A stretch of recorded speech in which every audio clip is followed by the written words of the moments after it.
D. Mace Finnegan and Donick 1025, The Game, broadcasting from the Busy Bee Plumbing, Heating, and Air Conditioning Game Nashville studios, home of the $99 yearly Beehive membership, where the buzz is always about great service. Willie Donick, Derek Mason, Adam Vingan, and David Janes here with you on a Thursday afternoon. We hope you all are having a wonderful Thursday, a beautiful day. Mine just got a lot better. Fair City. Nets got the last out over in City There we Field. go. Took 2 out of 3 from the Padres. So Okay. still hanging in there. Still got a long way to go. I've been very nervous because the Mets have been in a free fall for 3 months, but Okay. tracking for the wild card here if they can hang on. It was all because of the presence of our friend, Teron Davenport. Yes, he sparked them. You sent us a video the other day of the SNY broadcast, and lo and behold, they were just doing a crowd shot at Citi Field. Big stadium. They just landed on Teron Davenport. 35,000 people there, and there's Toronto. Hey, they need that. That's the spark they got, Willie. He is a partial season ticket holder. Oh, Okay. I Okay. did not He know has that. a package of games Uh-huh. that he is a loyal Mets fan. Where your package of games, Willie? I'm not that loyal. Or I try to mooch off people when I go up there. Ain't nothing wrong with that. Nothing at all. Nothing at all. Yeah, he is dedicated. Okay, as a Mets fan, because you've been in this, we don't know which Willie's going to walk through the door. You know, we don't know if it's the yes, Mets Willie or the, oh my goodness, Willie. Dang it, Mets blew another one. Is it better to have that feeling, like that back and forth, that dichotomy between you two? Or is it better to just not know, to know you're out of it, period? Yeah, the Mets are great character building because you can never get too high when the Mets are doing well because you always are worried in the back of your mind that they're going to do something to screw it up. So you rather have they've done their best. I try to stay even keeled. But I'll just talk to me when they clinch. If they clinch, then I'll get very excited. Okay, fair. They just need more Teron Davenport. That's what it is. That's what it is. So Teron, if you're listening, my friend, get your ass to Citi Field. You have a actual job to do covering the Tennessee Titans. So yes, do it was that. his day off. Do that. That's why he was up there, I believe. It was the day that the Titans are basically off, so he jaunted up there.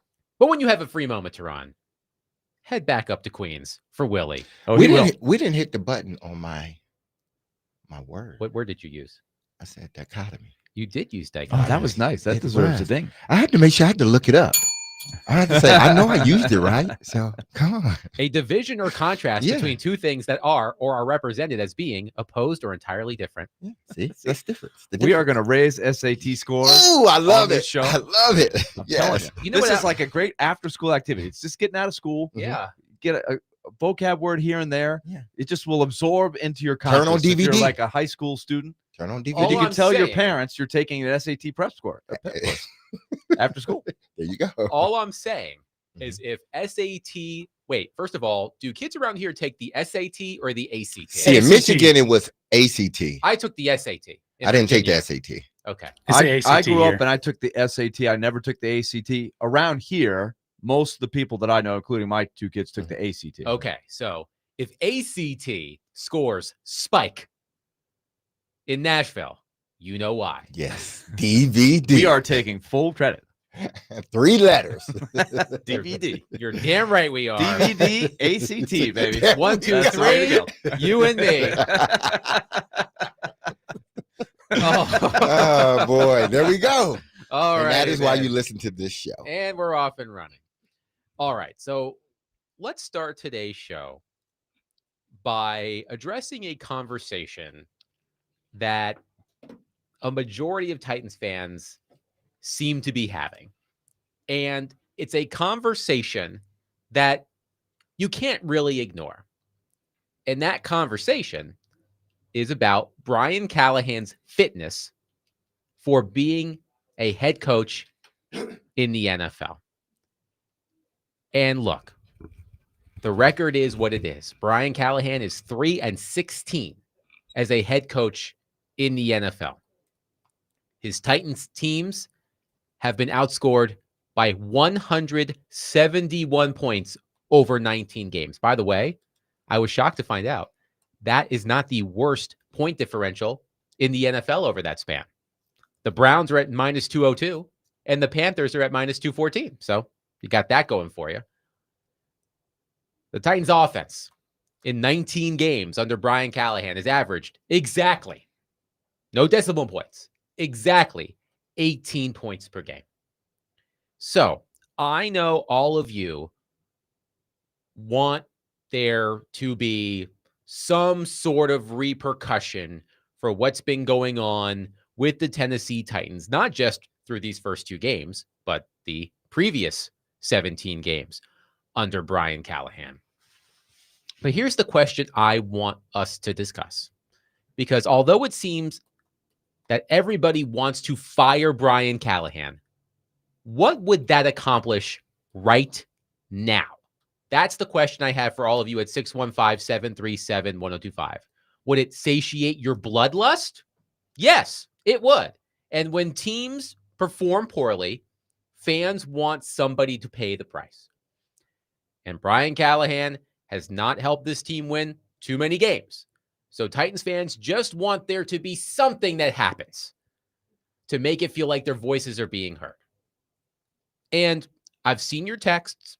You've texted in all week and even last week, and I've seen them. Hey, if the Titans fire Brian Callahan, what do you think about Arthur Smith coming back and being the head coach of the Tennessee Titans? What about John Gruden? What about Mike McCarthy? I've seen all of those texts. I haven't addressed any of them, but I know it's a conversation y'all want to have. So this is what we're going to do first. 615-737-1025. Our phone and text lines are driven by WilsonCountyHyundai.com. What would firing Brian Callahan now accomplish?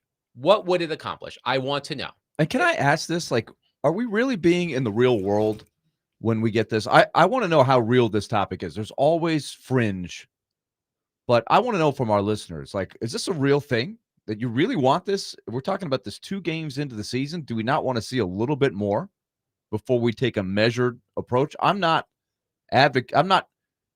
saying that this isn't a coach on the hot seat. I think when you're 3 and whatever he is, 3-16, it's a logical discussion. Yes, It's a natural question. But from a practical standpoint, I think you've asked the question, what would you really be accomplishing if you're really addressing this? And are you really addressing this? Like, I just don't see how this would work. At the end of the year, let's have a sensible discussion about it. But pulling the plug in the middle of the season, even in the middle of the season, we're not even close to the middle of the season yet. That's crazy. I would love to know. That's not real to me. That's not a practical thing. I should have done this research. Shame on me. I would love to know how often a coach gets fired within the first 3-4 games of an NFL season. Now, I understand that Brian Callahan also had a full season last season, but you usually don't see coach firings this early in the season. It's still September, for God's sake. But I can't ignore the fact that Titans fans want to discuss this. I've heard Robbie and Rexroad discuss this. I've heard Chase and Big Joe discuss this. I know that it's being discussed. And the one thing that I don't want any of us to do, the 3 of us and all of you, is I do not want to stoop to lowest common denominator stuff. Right. So okay, so you mentioned some credible people. Let's take Robbie and Joe. What are they arguing that he should be fired? They are not arguing because he didn't know the rule of the one thing. Like, what is the premise of saying it's time, we've made up our mind? They are not arguing, because I do not want to put words in their mouths. And Robbie and Joe, if you're listening and I get this incorrect, please let me know. They had a discussion yesterday about, hey, if it doesn't work out with Callahan, is there anybody else out there to be excited about? They are not advocating for the firing of Brian Callahan, but they are talking around it, if that makes sense. Yeah, it does make sense. Because you can't have the full-blown conversation, because I know you're looking back on last season, but we all know this is a rebuild. So to have the conversation now, again, just like Blake Bedingfield was setting the table for potential trades. Yes. This is setting the table for a potential conversation that really needs to have 8 weeks into the season. So right now, yeah, they're talking around. It's like we're mingling now. We're mingling in the main course, and everything hadn't started yet. We're just mingling now, setting up everything.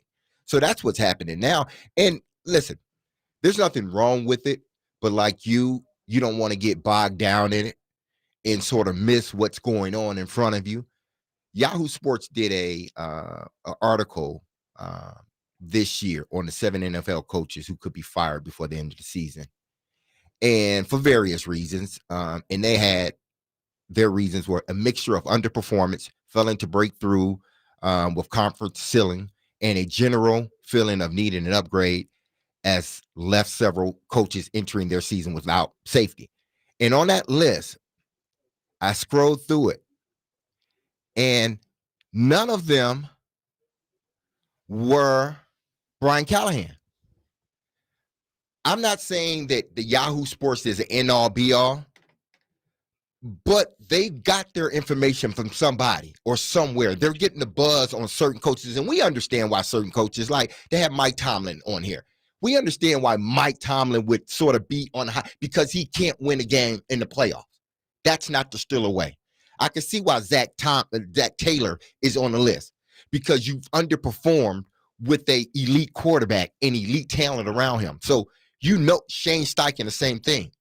So why those guys are sort of on the list, and it's not necessarily because they're bad teams. Why did they choose to leave Brian Callahan? Is he in the other subset of individuals that on that next list that he thinks or they think will end up getting fired before the end of the season? Again, it's not the end all be all, but I'm just referencing an article that I read. Let's go to Derek from Iowa on our phone line, driven by Wilson County, Hyundai.com. Derek, thank you for calling. Go ahead. Thanks, guys. I just have a couple sticking points. Thinking back to last year, Adam, you brought up statistics for the NHL coach gets fired, the team gets a bump. Yes. Is there any correlation, you think, to the NFL? And then I also think of you guys said Will Levis needs 20 games for a sample size. We're about there with Coach Callahan. So how do you guys feel about those two numbers? If you see anything about a bump up if you fire your NFL coach? Well, tell me what the bump. Tell me what you envision the bump being. Bump into a playoff spot? Well, no. I mean, so you talk about Adam brought up the last year with if you fired Brunette, statistically there'd be a bump into a better record with the NHL teams, right? So yes. I mean, would that give us 2 more games wins from 3 games to 5 games, or take us from 3 games to 6 games? I don't know. But if there's a correlation like there is in hockey, I'm just curious. Thank you for the call, Derek. Thank you. I don't know the answer to that. I understand what he's saying. So that's good. These are good questions. This is what you have to decide. Right. I don't know the answer to that. I don't know if there is a coaching change bump in the NFL in the same way there is in the NHL. And what Derek was referring to is, I think it was 25 games into last season for the Predators, I advocated for the Predators to fire Andrew Brunette. And my rationale was that there is at least a decade's worth of data. You could probably go back further, but I chose a decade. There's a decade's worth of data that suggests that teams that fire their coaches, NHL teams that fire their coaches in the regular season, perform better following the firing. It was a noticeable bump in terms of winning percentage, points percentage, whatever. I don't know what that is in the NFL. I don't know how many mid-season NFL coach firings you often see. It's much more prevalent in the NHL. It's obviously a longer season in the NHL than the NFL. So that's a good question, Derek. I do not have an answer for that question. I guess we're working on you mentioned the term lowest common denominator, and I don't think this is that. but we're making an assumption that firing the coach automatically is going to make things better. And I don't. We had this discussion when we went through this last year with the Predators, and because I have issues. There's nuances with everything like that. I don't think that we can conclude, even though your numbers suggest that you do get a bump. I still don't buy it completely. And I think still that you should be of the mindset that you should want Brian Callahan to ride through the fire with Cam Ward. That's the position I took all along throughout the summer. And so I'm not going to change my mind after 2 games. We've done the numbers of quarterbacks. This is more about Cam Ward than it is Brian Callahan. And Cam Ward, everything is riding on him. And we have seen the history, and it is very blatant to me, even more suggestive, that when you shake up the head coach and you shake up the coordinators and you have a bad roster, I don't think Vince Lombardi could do much better with this roster than Brian Callahan. I do not. And people, I would love to hear the counter argument to that, because I just think it's the roster. 90% of it is the roster. And so if you're then going to throw on top changing the terminology, all of these things that we have studied deeply, then I just don't think that the quick hook is the way to go. 615-737-1025. Our phone and text lines are driven by WilsonCountyHyundai.com. There is a groundswell of support, I guess you could say, for firing Brian Callahan. I get it, Titans fans. You're pissed. This team stinks. It has stunk for a while, predating Brian Callahan, but 3-16 under Brian Callahan. So I know a lot of you want someone's head to roll for how bad it's been over the past season plus 2 games. But what would firing Brian Callahan accomplish right now? 615-737-1025. Our phone and text lines are driven by WilsonCountyHyundai.com. Later today on ESPN 94.9 The Fan, the Nashville Sounds take on Louisville. First pitch is at 5:35. Coverage is also available on the Game Nashville app and at theGameNashville.com. Sounds Baseball on ESPN 94.9 The Fan is presented by Twin Peaks and Family Leisure.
this Sunday, the NFL game of the week on 94.9 The Fan is Who the in the- Cowboys versus the Bears at 3:25. NFL game of the week is presented by Circus Sportsbook Kentucky and Macero in 12 South. We were talking about the ACTs. Who in the hell sings that song? When did it come out? This guy named Tim Nance. That is a and it was 8 years ago. It came out. Wow. That is to the tune of "I'll Make a Man Out of You" from the movie Mulan. Okay. But this song, the guy that's singing it, his name's Tim Nance, and he made it 8 years ago for Okay. ACT Prep. Oh, did it get a lot of action? It had 3.1K views. Okay. Pretty good. Well, it got more action now because they just, Exactly. we just You're played welcome, it. Tim. We just played it on the air. Okay. So we are talking Brian Callahan because I understand that social media and our text line driven by WilsonCountyHunter.com, it can be sort of an echo chamber. It's also not fully representative of the Titans fan base at large. There are a lot more Titans fans who do not engage on social media, who listen to our program, but they don't call, they don't text. So I understand that those of you who call, those of you who text, those of you who post on X, you represent a vocal portion of the Titans fan base. I don't know if I would call you a vocal minority, but you have to keep that in perspective as well. So it feels like a lot of you want the Titans to fire Brian Callahan right now. 2 games is enough, plus the 17 from last season. Cut bait, see what you can do. But I want to know what that would accomplish right now, other than to satisfy, to use the word I used earlier, your bloodlust. I want to know what it would satisfy. How would it help the Tennessee Titans to fire Brian Callahan right now? I'm not talking about at the end of the season. I'm talking about right now. 615-737-1025. Our phone and text lines are driven by WilsonCountyHunter.com. Ron on our text line has an interesting text. He says, quote, if you had a kid that was going to a school where you feel he or she is not getting what your kid needs, how long do you leave your child at that school knowing he or she is not performing well and is falling behind before you move them to another class or teacher? That's how I feel about Cam Ward and Brian Callahan. Why do we think Cam is not getting what he needs? Let's if we're only talking about Cam, because what did you think his numbers would be and what the record of the team would be after 2 games? I look at some things that Cam has done, and I see optimism. He's turned the ball over 1 time. The shortcomings have to do with personnel, in my mind. But it's a great question. I love the question and how it's asked, and I was never in that position. I never switched schools, and I never switched any of my kids' schools. But it's a very good question. I know a lot of people can apply to a practical situation in life. Well, I mean, I can understand what the texter is saying. We switched our kids' school for reasons that, were valid, but it is what it is. So I understand that part of not leaving your kid somewhere where you don't feel like they're getting fed or nurtured or taught the things that are beneficial to them. So do you leave them in there knowing that they're not making any progress mentally and emotionally, or do you say, you know what, I'm gonna remove my kid, I'm gonna put them somewhere where they can thrive as a student? So I understand the sort of the analogy, but I think they're the same but different in a sense.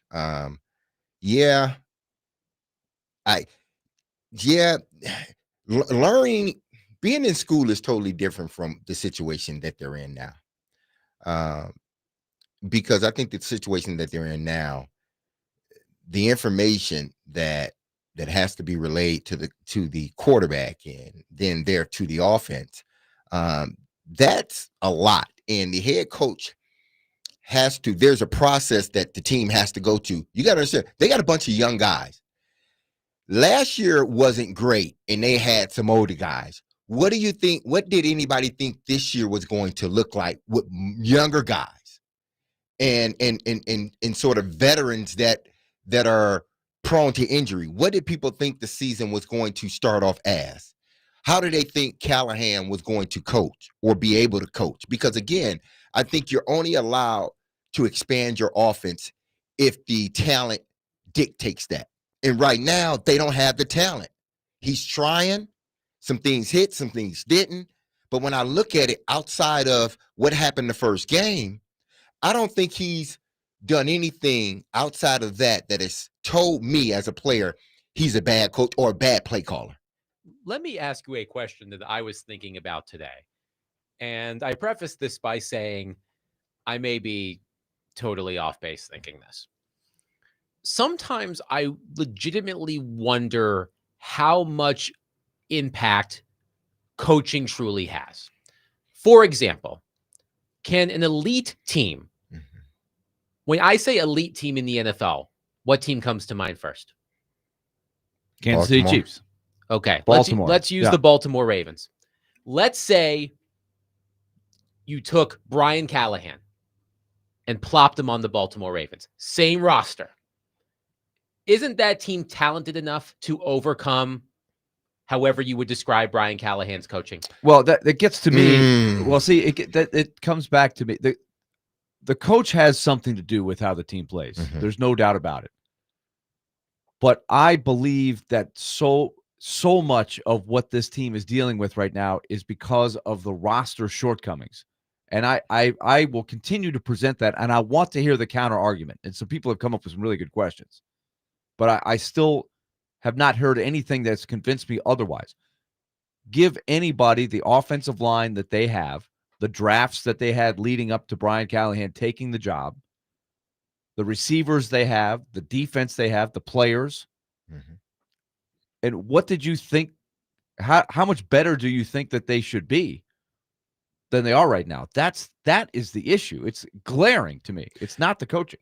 It's a bit of both. I don't think one can live without the other. I think if you are a elite play caller, you can't get your team to the playoffs or win inside the playoffs if you don't have the players. Vice versa, if you have the players but don't have the ability to call the plays the way that benefit your players and bring out their best, then it's not going to work. So it's not just a black and white answer. It can be both. If you took Brian Callahan, and because I've watched this team both intently for different reasons, but if you took Brian Callahan and you put him in that offense, it wouldn't work. You know why? Because that offense they have was tailored for the offense that they're running now. It's totally different. Those two offenses, you watch them, they're totally different. So if I took Brian Callahan and put him over there, it wouldn't work. Why? Or it would take time, a whole season for them to really click in. Why? Because it's taught different. It's a different offense. Yeah, you got some players, but it doesn't fit the offense that you're running. So I got to adjust what I'm doing to my individuals that's out there playing. My point was that,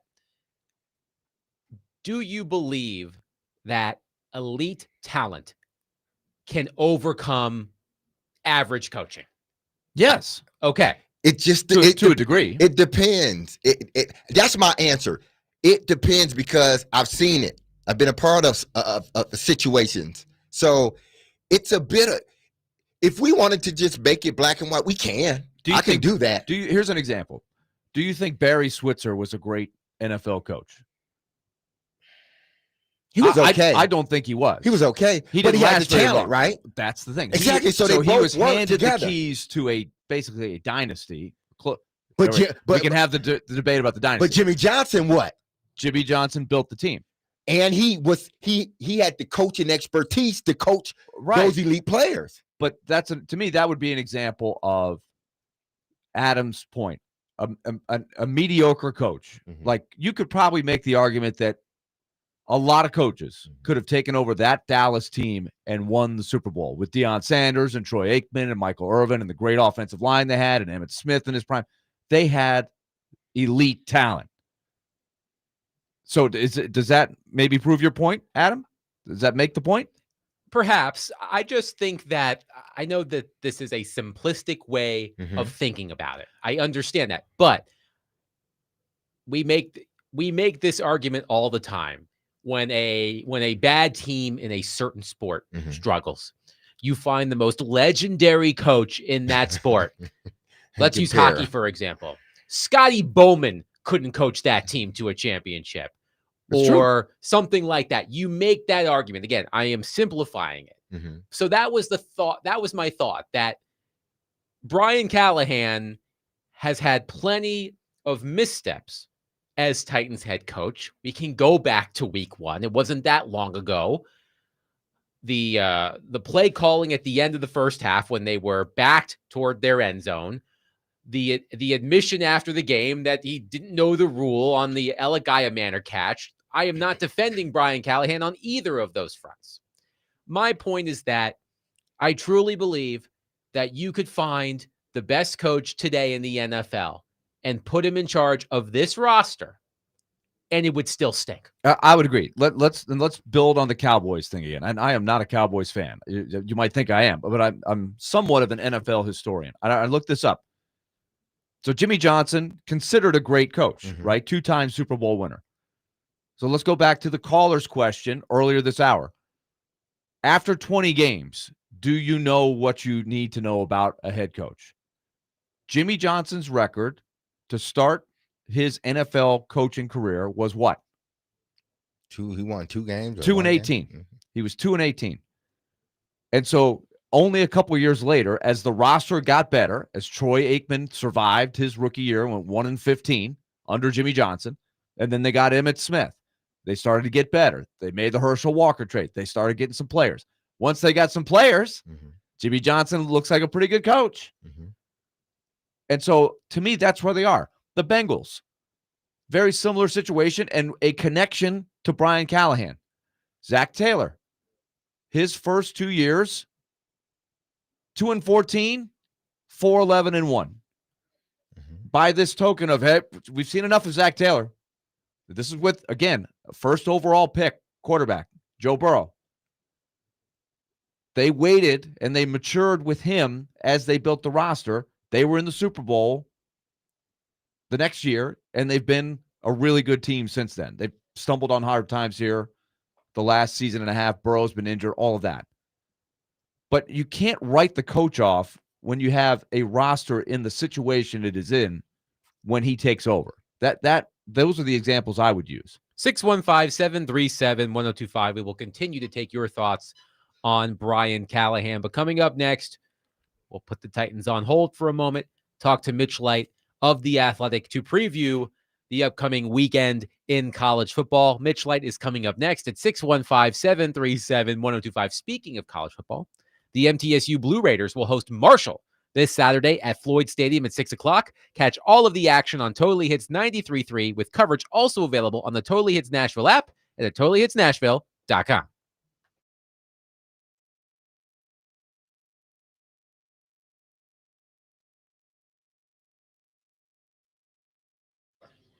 Derek Mason here, and if you've injured yourself in a motorcycle accident, go to lawtigers.com for your free case evaluation. Even if your accident was months ago, you have nothing to lose by calling Law Tigers. Insurance companies want to pay out as little as possible, or frankly, nothing at all. Law Tigers make sure you get the compensation you deserve and doesn't get paid until your case is settled. They understand how much your bike gear is worth to you, so they will help you get it all repaired or better yet replaced. Law Tigers is the resource the motorcycle community turns to when in need. So whether it's to support you at an event or if they see you broken down on the side of the road, with Law Tigers, you'll never ride alone. So call 1-800-LAW-TIGERS or visit lawtigers.com. Law Tigers is powered by Freeman and Fuson, and you can find them in Nashville, located at 2126 21st Ave South. Law Tigers, Tennessee's motorcycle lawyers.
The Vanderbilt Commodores return to First Bank Stadium this Saturday to take on Georgia State. Pregame begins at 5 on 102.5 The Game with the kickoff at 6:30. Vanderbilt football is brought to you by Gary Force Acura, Jimmy Kelly Steakhouse, and Smoky Mountain Tops.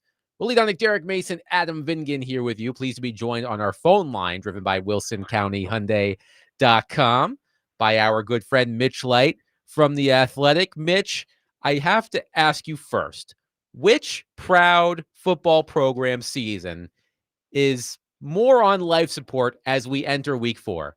The Clemson Tigers or the Notre Dame Fighting Irish? Oh, Clemson, by far. Notre Dame has lost to 2 very good teams. I think one legit national championship contender in Miami and another playoff caliber team by a total of 4 points. I think 4 points.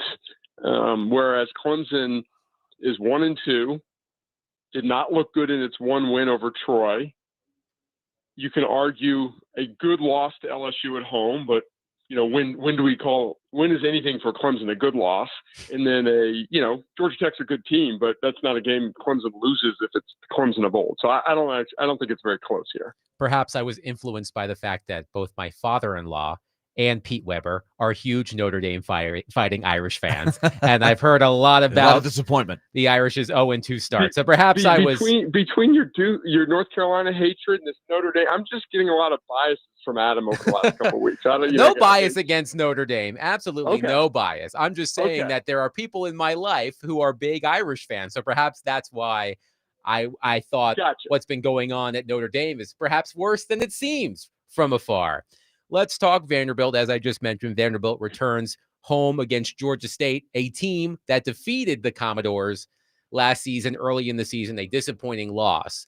After what you saw from the Commodores on Saturday in Columbia against South Carolina, I'm wondering what you think this team's ceiling is, because we even had a conversation the other day about if you made the Tennessee Vanderbilt game that takes place near the end of the season, you put it this week, Vanderbilt at Tennessee, what would that line be?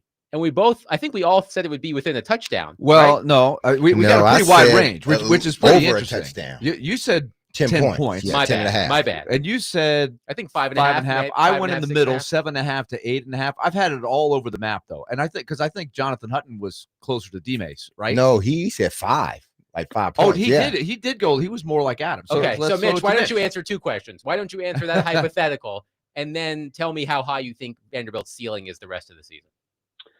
That's a good question. I think any point spread that's kind of high would be just a compliment to Tennessee, because Vanderbilt's clearly getting the respect from the gamblers. Last week the line kept coming down. I believe it was 2.5 kickoff.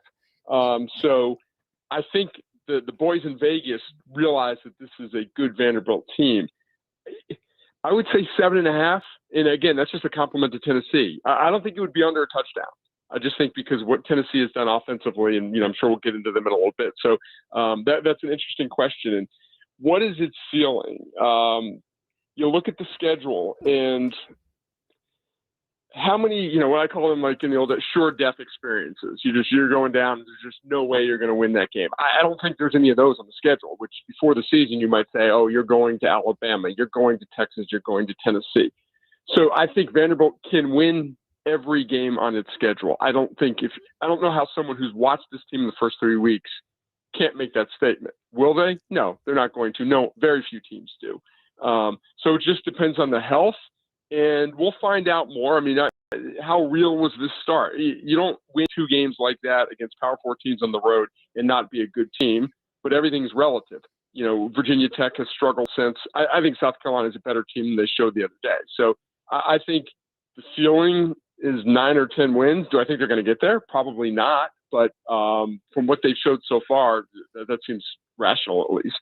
Now, Mitch, let's go back to what Adam asked about Notre Dame and Clemson, because one, Notre Dame's outside of a conference. I know Clemson is in a conference, but those were teams that were looked at as, sort of chalked them in as playoff, teams that will get in the playoffs.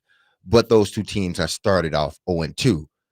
My question is, which division or which conference does that help more? Does it help the Big Ten or does it help the SEC? And in particular, a team like Vanderbilt, whose last 6 of their last 7 games are against ranked opponents. So just looking at that, you would assume, yeah, they'll have a winning record, but what will that winning record be? And if Clemson and Notre Dame continues to, if they don't have the season, say if they lose one more game, each one of them, does it help a team like Vanderbilt in their case? Say if they come down to 8-3 or, something like that toward the end of the season, does it help them more or does it help the Big Ten?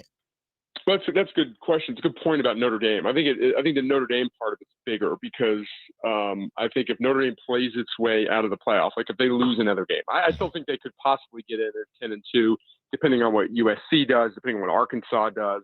But 9-3 without any great wins, so that opens up in theory another spot. I think it would help an SEC team or a Big Ten team. It's just so early right now to look at teams, but a 9-3 SEC team is surely going to have most likely going to have a better resume than a 9-3 Notre Dame team. Clemson, it could be just a matter of another ACC team taking that spot. Last year, we saw 2 ACC teams make it. I think Miami's looking very good, obviously. We don't know yet about Florida State. We think they're improved.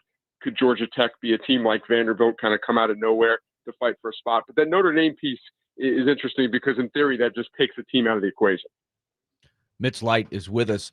So, Mitch, you just touched on where does South Carolina go from here. That will be interesting to watch as they move forward. The last I read was Lenora Sellers is questionable for the game at Missouri. I think he's been upgraded a little bit. Might just be false hope, but I saw some tweets earlier from some of the quote-unquote insiders that they trending towards playing. So it was interesting that South Carolina gets beat by Vanderbilt and goes from number 11 to out of the top 25. And now they go to Missouri, and they are a 9.5-point dog. I don't know what the factoring in of Sellers' condition specifically is on that, but how do you look at that matchup? Because Missouri is also a future opponent for Vanderbilt. Yeah, Missouri, South Carolina is interesting. Their schedule, they play the 2 most, overachieving teams in the SEC early in the season. Missouri has been very, very good. Now, they haven't left home. They've only played one quote-unquote real team in Kansas, and they rallied to win that game. But they really controlled, from a yardage standpoint, they were the better team there. Louisiana is not completely awful, and they beat them 52-10. Bo Perbula has been a revelation at quarterback, and it's not really with his legs. It's with throwing the ball. So they're skilled. They've got a really good transfer running back and Ahmad Hardy from Louisiana Monroe. So I think they are really good. In that line, I would think reflected Sellers when it came out earlier in the week, reflected Sellers, maybe it'll go down a point or two.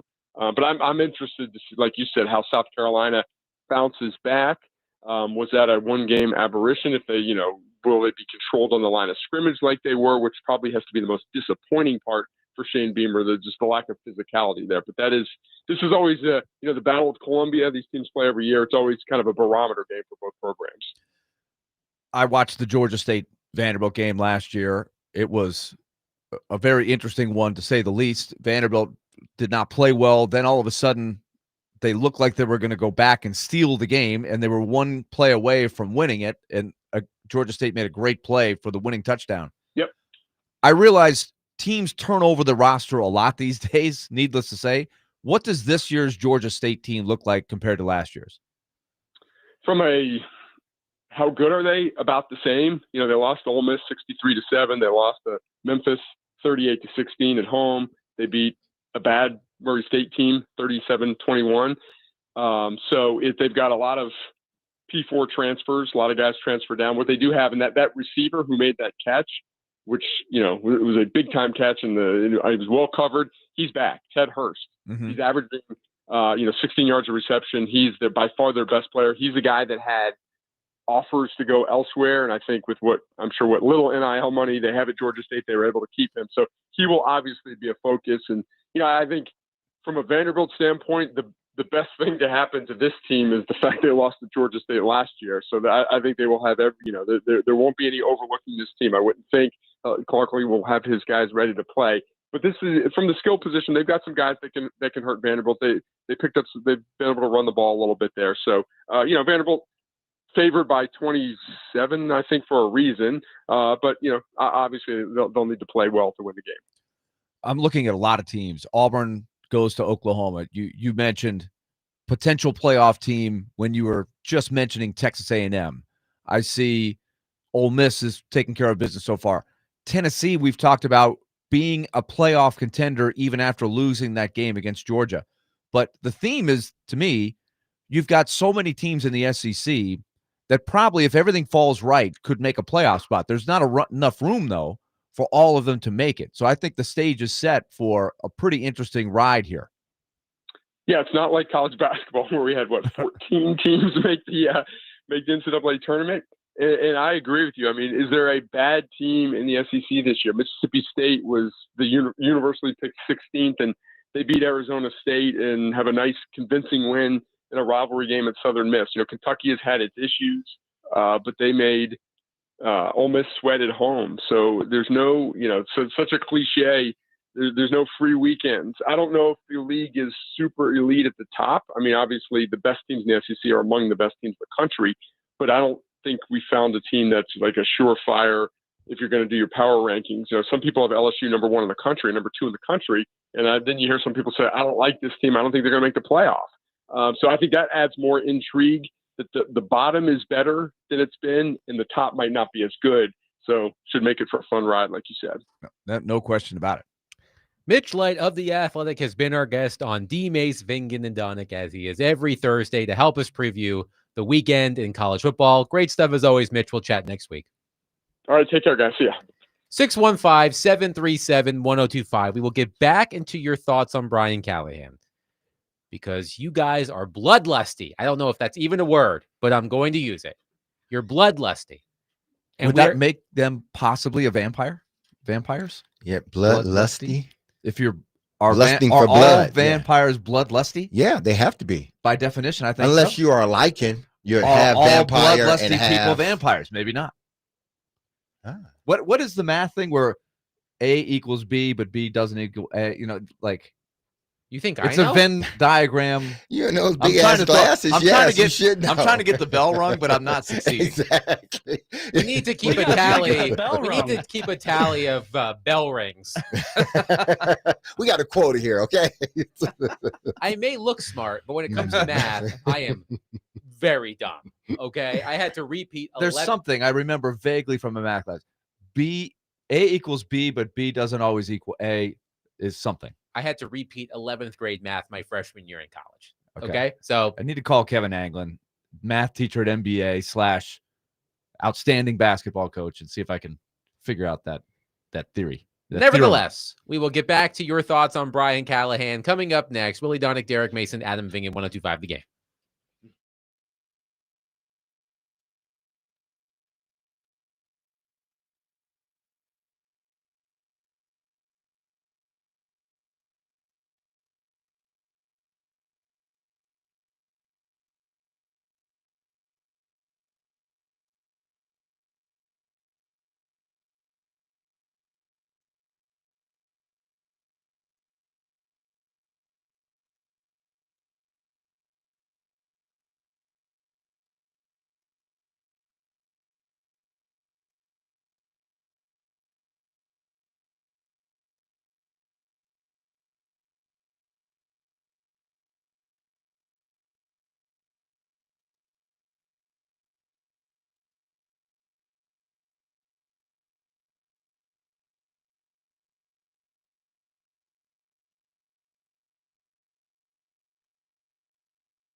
Johnny, come quick!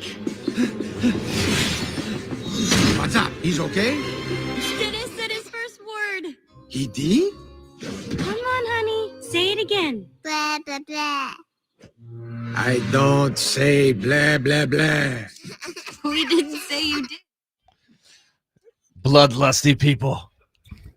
I like that. What's the name of that movie with Adam Sandler? Hotel Transylvania. Hotel Transylvania. I like that. Yeah. For the kids out there that are listening, Yes. see, we, you know, We're hip. We're cool. exactly. By the way, We hit everybody. By the way, this is D Mace, Vingen, and Donick on 102.5 The Game, broadcasting from the Busy Bee Plumbing, Heating, and Air Conditioning Game Nashville studios, home of the $99 yearly Beehive membership, where the buzz is always about great service. Willie Donick, Derek Mason, Adam Vingen, and David Janes here with you. The reason why we're talking about vampires is because all of you are thirsting for blood. Brian Callahan's blood, to be exact. And there's only so much blood to go around. There's only one Brian Callahan. Well, actually, there's two, because isn't the coach of Nashville SC also a Brian Callahan? That is very true. Okay, Different spelling, but there are two coaches in town named Brian Callahan. So I guess there's more than enough Brian Callahan blood to go around. Yeah. Assuming they're not vampires, because Exactly. vampires do not have blood, right? Yeah, they don't. They drink. Now, blood. wouldn't that just change everything if Brian Callahan, the Titans coach, was indeed a vampire? Would people respect Brian Callahan if he was a vampire, though? I think they would. Well, they would be playing all night games, right? I think That's the very fans- true. Fair, Yeah. fair. You could. I not wouldn't play, go to a game. then. That's one clue that he is not a vampire, because they have Exactly. afternoon games. Because you can't draft your way into prime time. They told you that already. Mike North. Oh, man. Anyway, let's get back to the conversation about Brian Callahan. Here's how we started the show. 615-737-1025. Our phone and text lines are driven by WilsonCountyHyundai.com. It seems that a lot of you want the Titans to just cut to the chase and cut bait with Brian Callahan as the head coach. But what would that accomplish right now? 615-737-1025. Greg, I'm sorry. Greg on our text line corrects me. BJ Callahan is the Nashville Okay. SC His name coach. is Brian, though. His name is Brian. Okay, so take that, Greg. Don't come and correct me when I'm right. You don't want Adam's wrath. No. Chris Sanders faced a lot of that Yes. yesterday. Oh, He man, did. big Man, time. He Adam, did. he had a chip on his shoulder. Exactly, man. He was I stay far away. Here's my list: Bill Belichick, Chris Sanders, Greg Greg on the text You line. have made the list. Greg Roberts on our text line. Mm. To borrow an old gimmick, you just made the list. Yes. Greg Roberts. So here's the thing, too. The Titans, unlike last season, from the moment training camp started, and even before that, were preaching patience. Remember that. We commended the Titans for having the right kind of messaging this season. They weren't pretending that, hey, we could be competitive if the ball bounces our way. They were honest about where this team is. So why would that change after 2 games? So that's just my point. Chase just texted me and said, Adam is feisty today. What is going on? That's Wow, Adam. Everybody's picking up We've on it, man. The noticed you- vibe. here's the thing, okay?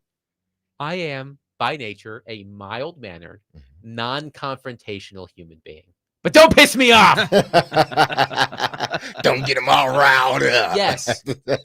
Come on. You won't like me when I'm angry. I've heard that before. So, yes, I do get a little feisty from time to time. It's just, it's just that kind of day. Let's go to Howie from Milwaukee on our phone line. Get us back on track. Howie, thank you for calling. Please go ahead. Man, thank you so much, man. I like the word bloodlust. There is a bloodlust. I am hungry. We need someone to throw on the chopping block. And I believe that it is a coaching issue. Because basically Wrigley, $90 million. Lockett, he has some juice. And the rookie receivers are showing promise, DK and Ida Manor in the last game. They're showing they have good stuff. But from first game to second, what I saw was Cam Ward coaching up the receivers. I saw them throwing a screen to nobody. And I think that's a coaching issue. And maybe the bloodlust should not be Brian Callahan, but who's the receivers coach? Maybe you should drag him out and give him the business. That's my thoughts. What are your thoughts on that? Thanks, guys. Thank you for the call, Howie. And before we answer Howie's question, Greg Roberts stepped in it again. He sent us a screenshot. National Soccer Club appoints U.S. men's national team assistant coach B.J. Callahan as head coach. Greg, B.J. stands for Brian Joseph. His name is Brian Callahan. Brian Joseph II. Okay, let me rework my list. Bill Belichick, Greg, Chris Sanders. Greg, you're moving up the list, buddy. Oh my goodness! If you surpass Bill Belichick, woo, man, it's gonna be a bad day for Greg. I didn't think that was possible. Don't test me, Greg. Don't test me. But this reminds me. Before we get to that, let's answer Howie's question. I don't think firing the receivers coach is enough to satisfy the bloodlust. No. Yes. Firing an assistant coach does not satisfy the bloodlust. I think I guess I would go back to what happened. I thought that it was fairly unchallenged. Maybe I'm completely wrong. That it is best in principle to stick it out with your coach and your quarterback as they mature. Did the consensus agree with that? Because it seems like there's been a pretty big shift if there is a significant movement of Callahan needs to go. Now, I think there's a lot of Callahan low on the confidence meter. I don't know if anybody's really advocating to make a switch right now.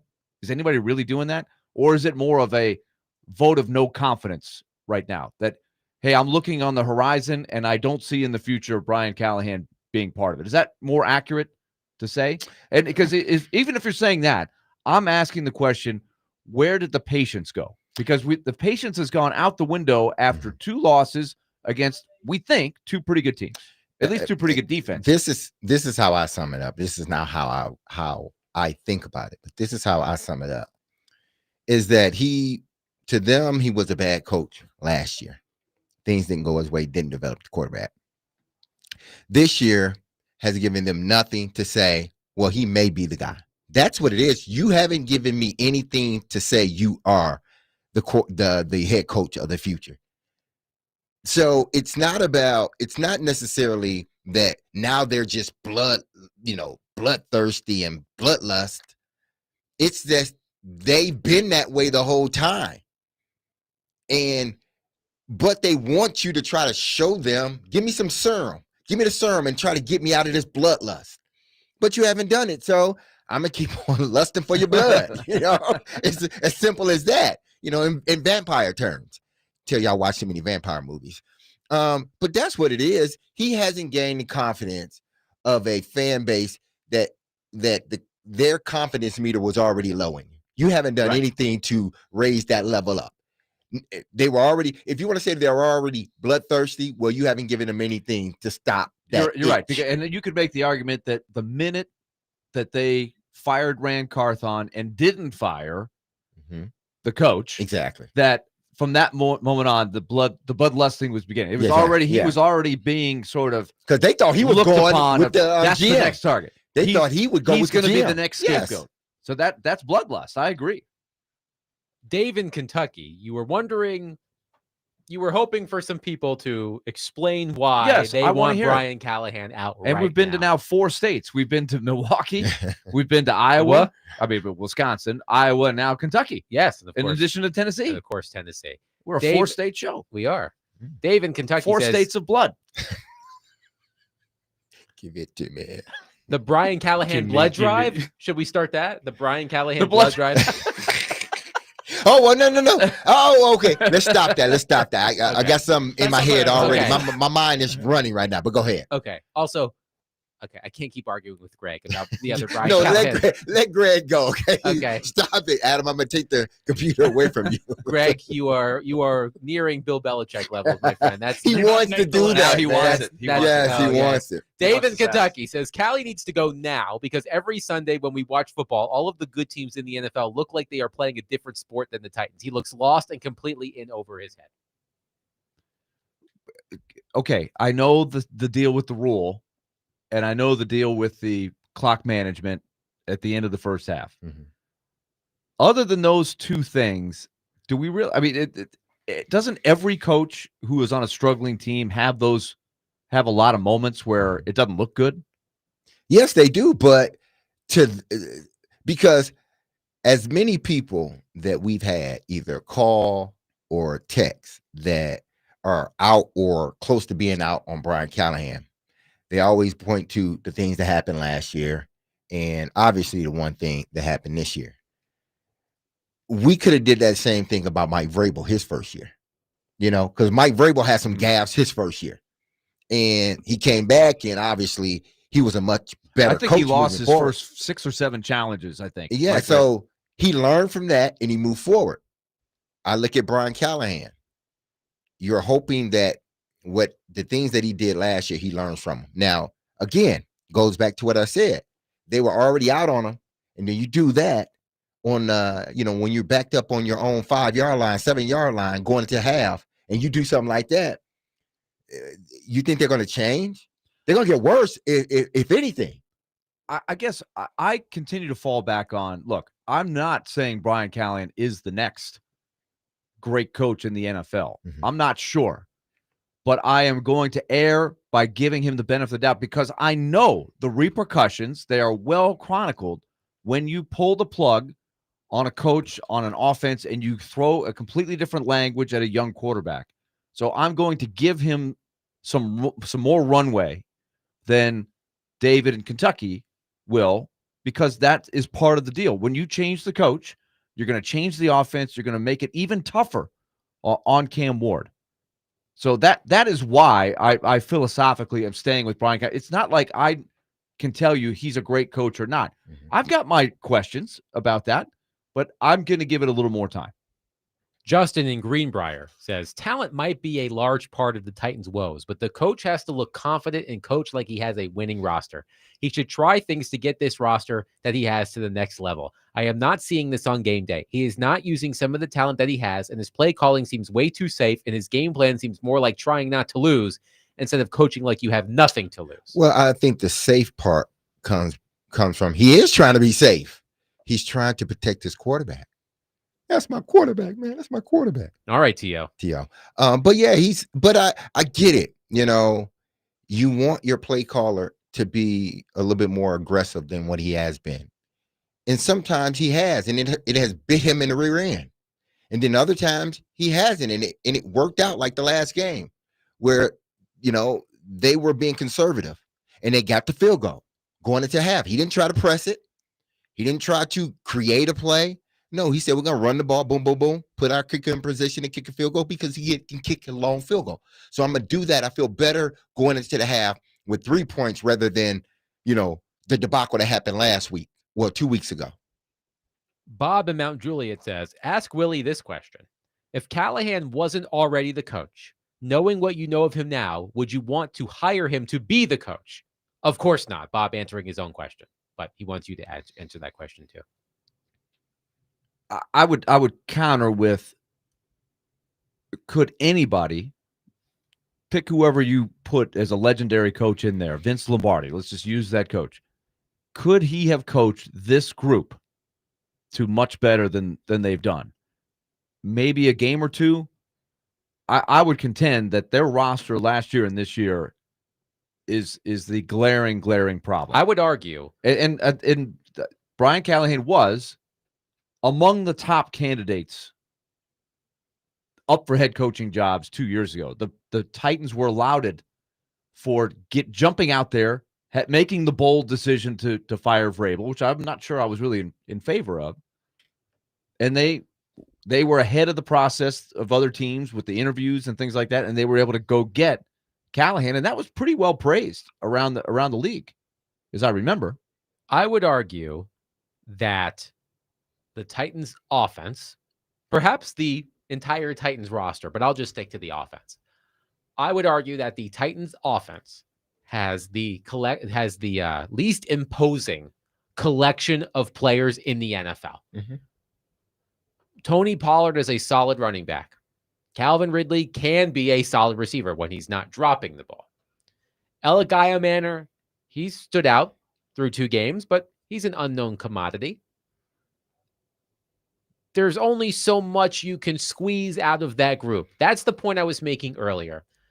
One texter brought up the question I asked earlier was, can elite talent overcome mediocre coaching?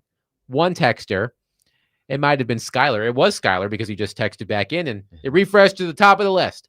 Skylar on our text line says, is Nick Sirianni a good coach or does he just have the best roster in the NFL?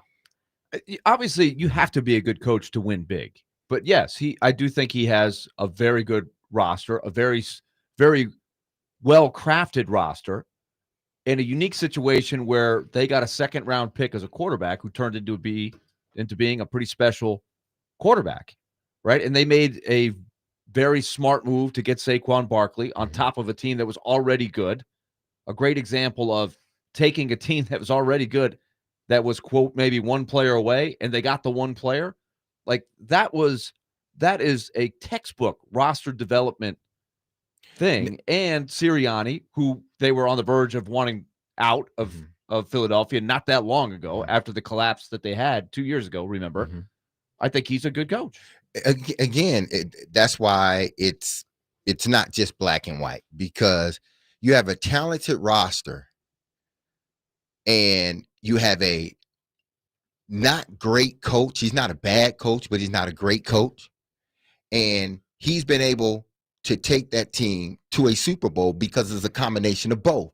A good coach with a good roster. Is he a great coach? No. Is he a bad coach? No. I don't think the bad coaches show themselves. And that's why people are looking at Brian Callahan and say, well, he's showing himself to be a bad coach in the last season and 2 games. That's what they're looking at. He hasn't shown them anything consistently that says, because even when he calls the right play, it doesn't work, because people are not looking at it in a 3D sort of terms. They're not looking at the 3 levels that goes with coaching, the offensive line, the intermediate routes, and then the deep routes, the receivers and the tight ends. You're not looking at it from a 3D sort of type of view. You're just looking at it as he's calling the plays. They're not working, so he's not a good coach. Well, rewind it a little bit, take it frame by frame, look at the coaching, look at the play, match it to the players, what they're doing out there on the field, the route combination. And then when you see another team run it, you're like, man, but they're running the same things and they're getting over. By the way, just a quick Google search. Brian Callahan, over a couple of years, because if I recall correctly, he interviewed for head coaching jobs before his final season in Cincinnati, before going back out there and being hired by the Titans. He was interviewed by the Colts. He was interviewed by the Chargers. He was interviewed by the Falcons. Of course, he was interviewed by the Titans. So there was interest in Brian Callahan. NFL teams had high opinions of Brian Callahan as OC in Cincinnati. So, yes, it hasn't worked out here, but it wasn't like the Titans went completely out of the box to hire Brian Callahan. And let's take one of his mentors in Zach Taylor. I brought him up in the last hour. Were people because I can't answer this question, but I would imagine there were some rough-looking Sundays as Zach Taylor started off his career 2-14 in the first year, and then I think they were something like 1-5. Let's see. They started the next year 0-1, 0-2. They started the next year 1-5-1. Okay, so 2-14 the first year, 1-5-1 the next year. I would imagine with that record, there were probably some people in Bengal land saying, "Hey, I don't know about this Zach Taylor." Of course. I mean, right? Like it stands to reason. Jimmy Johnson in Dallas, who we mentioned, who was 2-18 in his first 20 games. I would imagine in Dallas there were some people going, "Hey, great college coach. Can he get it done in the NFL?" I'm sure there were some questions being asked. Now, Jimmy Johnson was a big name because of what he had done at the U, right? So he probably had that going for him. Zach Taylor, probably not. But they were patient enough in Cincinnati to wait and build the roster, and they got some dividends because of that. So I'm just curious about that. Brian Callahan doesn't have a lot of street cred coming in. He's kind of a no name. He's young, and they're not having success, so he's not getting any benefit of the doubt because of that. 615-737-1025. We will continue to take your thoughts on Brian Callahan and the Tennessee Titans. Speaking of which, if you are going to the Titans-Colts game this Sunday, then you should stop by John Bon Jovi's before you head to Nissan Stadium. Enjoy 1025 The Game for the pregame show with our very own Big Joe Dubin, our very own Derek Mason, and Chris Sanders from 9:30 to 11:30 a.m. Just kidding. I love you, Chris. Just show up for silly underdog picks on time for once. The pregame show is brought to you by Parman Tractor and Equipment, Old National Bank, Circa Sportsbook Kentucky, and Tennessee Brewworks.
Chad, you talked a lot about patience that's coming in. How much is this offseason fit your vision at that time, and what are reasonable expectations for this team? Yeah, nobody wants to hear that word patience. I get that, but the reality is we understand where we are as a roster. We got a lot of work to do, and we're going to be relying on a lot of young players this season to carry this football team, and we need those veteran players as well to help those young players grow. So there will be some challenges, but I do want to see our football team improve from day to day to week, to where by the end of the season, we'll see what we look like, and hopefully we're healthy. This is a game; it's a war of attrition, so you got to be healthy, and there's just a lot of work to do. So it's hard to really define. If you're asking me what does success look like in 2025, I think that's for you guys to write about. I just want to see this team get better, and we'll go through another season this year, acquisition. We got the first waiver claim. We're going to constantly be looking to upgrade this roster. If guys aren't getting the job done, then we'll get guys in here that will. So the top of the roster is just as important as the bottom. That was Chad Brinker at the start of training camp, and it's really that first part about patience. Nobody wants to hear that word, patience, but the Titans did the right thing this offseason by setting realistic expectations. They did not pretend that this team is built to compete. I appreciate that because it backfired on them a year ago. So I just want all of us to keep that in mind as you are thirsting for Brian Callahan's blood. I'm just going to stick with the bloodlust today. That's the word of the day on the program. I appreciate the callers and texters who have tried to make the case as to why you just have no confidence in where it's going.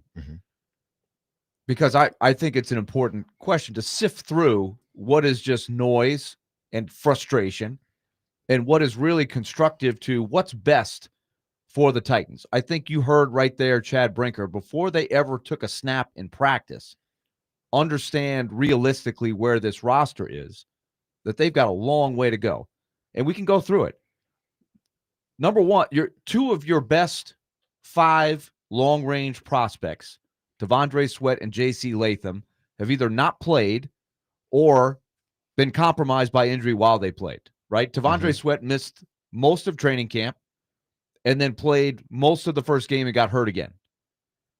J.C. Latham was playing hurt in the first game, was ineffective, then got hurt, and he's been out ever since. So those are on a very thin roster. 2 of your top 5 to 7 prospects aren't even in the mix. You've got Calvin Ridley, who a lot of people like to use the price tag of Calvin Ridley and say, well, he should be good. But he was an overpaid guy in free agency because you have to overpay to get probably at the time the best wide receiver on the market. He's a good player, but because he's being paid X doesn't mean he's that level of a player. Same thing with Dan Moore. These are the things that get confused sometimes. Well, we're paying this guy all this money. He should be better. You hope he's better, but you got to realize who he is. You've got 4 fourth-round picks. Fourth-round picks. Chig from a couple years ago. Gunnar Helm, DK, Io Manor. All those guys are fourth-round picks. They're nice players, but they're not guys that are going to move the needle. So you're looking at this is what you have to work with if you're Brian Callahan. So what is realistic? I heard Chad Brinker there before training camp started, kind of introducing. Be realistic here, people. We're going to do the best we can. Let's see if we can develop some young players. That's the goal for this season, and let's build around a young quarterback. And that's what's happened so far. Yeah, it is. The young quarterback, he's coming along at a pace that, what we're hearing, the feedback we're hearing is they like what they see. And that's not just the coaches, that's the fan base. That is even those that are looking from afar and from a national standpoint. They think, okay, the quarterback is going about as we expected. He's developing, still have some issues, but we believe he'll be just fine. there's a reason why, again, Brinkert, Borgonzi, the whole, patience, we're going to be patient, because the last regime made it seem like, oh, we're ready to go. Boom. We're about to win now.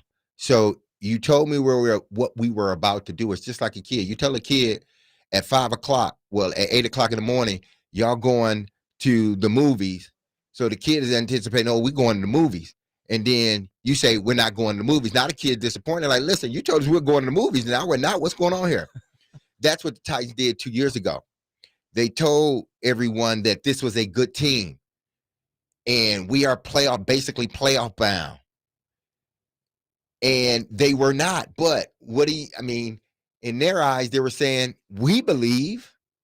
But the fan base was like, no, because we see. Y'all may believe, but we see that we don't. But this year was different. They came, okay, I see what they see. It's going to take some time. Patience. That was said, so the coach would be able to filter through all the noise. Because there's a lot of noise that the noise is starting to drum up now.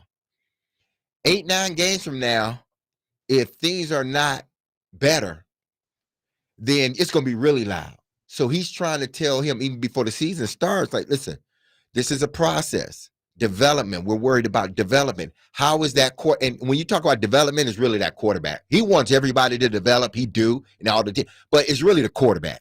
We need him to develop.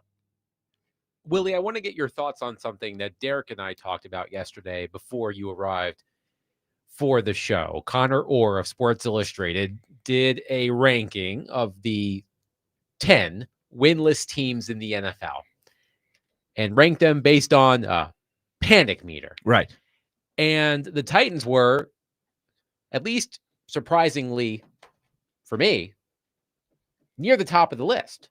I thought they would be near the bottom because I think a lot of people expected the Titans to be 0-2 when the season started. But only the Miami Dolphins had a higher panic score than the Tennessee Titans in Connor Orr's analysis. And there was something that he wrote that I found to be profound, and I would love to see if you agree, because I know you like to listen to Connor Orr and Albert Breer on the MMQB podcast. He writes, quote, about Callahan. Quote, however, Callahan has already publicly whiffed on knowing a rule that could have impacted a critical challenge. Tennessee is also second to last in the NFL in points in the second half, which is often a statistic associated with play callers and their ability to make adjustments. So while panic, in quotes, may be the wrong word here, there is indeed frustration. Now, here's the line I want you to react to. And when there is frustration as it pertains to the development of the franchise's most important player, whose highlights are very individual at this point and not necessarily tied into the scheme, you can certainly say that there is a right to be concerned about the future. And why do you think Eberflus got fired last year? Because, yeah, they saw those wild things, but he wasn't developing inside of the pocket. So they got rid of him. And if Callahan doesn't prove that he can develop Cam within the pocket, all those nice plays are fancy. They're great. And we like them. The fans like them. But the owner is looking and saying, nah, well, he's not. Well, the GM is like, he's not developing within the pocket. And that's what we need. I think it's a very well-crafted paragraph from Connor Orr, and I do listen to his podcast every week with Albert Breer. I have not heard Albert Breer chime in with anything, because I think it's more of an observation from afar is how I see that from Connor Orr. And everything he's saying, there's no doubt that is the narrative here. But I would also say we're only talking about 2 games, and I just illustrated some of the hardships, especially on the offensive line, that they're trying to overcome. And I would say, let's be patient. Let's see how it looks after 5 weeks and 8 weeks and 12 weeks when they're not playing quite as much of the mismatch up front, particularly their offensive line without Latham versus 2 really good front fours. Let's see how it looks against the Colts. That's why I think this game is really important. I think we're going to get to that later in the show. The Colts, by the way, have 0 pass rush. They have not won with pass rush. Daniel Not Jones so far. has been slanging it, and Jonathan Taylor has been racking up tons of yards from scrimmage. But they have the lowest quarterback pressure rate in the NFL through 2 games. Now they have played 2 teams that get rid of the ball quick. Tua gets rid of the ball quick. And the Broncos. Nix does not take sacks. We've talked about these guys a lot. So it may look different. And if we're sitting here on Monday and the Colts have 6 sacks, then despite my best arguments of be patient, and it's going to be tested. I would not be surprised if they did. No, I wouldn't either, especially if Latham doesn't play. Let's go to Owen quickly on our phone line, driven by WilsonCountyHunter.com. Owen, thank you for calling and waiting. Go ahead. Hey, guys. My question for you is, I know, like you said, it's early, but if you're the GM or the owner and the season ended today, I've heard a lot of talk this week about firing Brian Callahan, but what do you think would be best for Cam Ward? If it was today, do you think keeping Brian Callahan and not making him switch over to a new play caller and new system, or would you stick with him for another year? Thanks, guys. Thank you, Owen. And I do want to point this out quickly. I heard Paul Kaharski make this argument on Robbie and Rex Road, if not this week, last week. If the Titans fire Brian Callahan, his replacement is coming from within the building, right? It could be Bones Fossil. It could be Mike McCoy. It's going to be somebody who's already under contract with the Tennessee Titans. And as Paul pointed out, all of those guys are Brian Callahan guys. How much, if they were to fire Brian Callahan today and Mike McCoy becomes the interim Titans coach for the remainder of the season, how much different is the system going to be under Mike McCoy than it was under Brian Callahan? You try not to make it that much different, but obviously different in the sense of how it will be called on Sunday. Yeah, it will be different. I'm pretty sure, because we can be running the same offense and on the same coaching staff, but if I get elevated above you for whatever reason, I may call a game differently. It's the same plays, but I just call it differently. So what does the past tell us? The past tells us that you would do that, and then you would hire a totally new hire coach somebody in the else, offseason, John Gruden or whoever, the sexy name is that's going to come in and rescue the team. And so now you've played for 3 different guys. Yeah, I get that part. And it's the same thing as the Bears.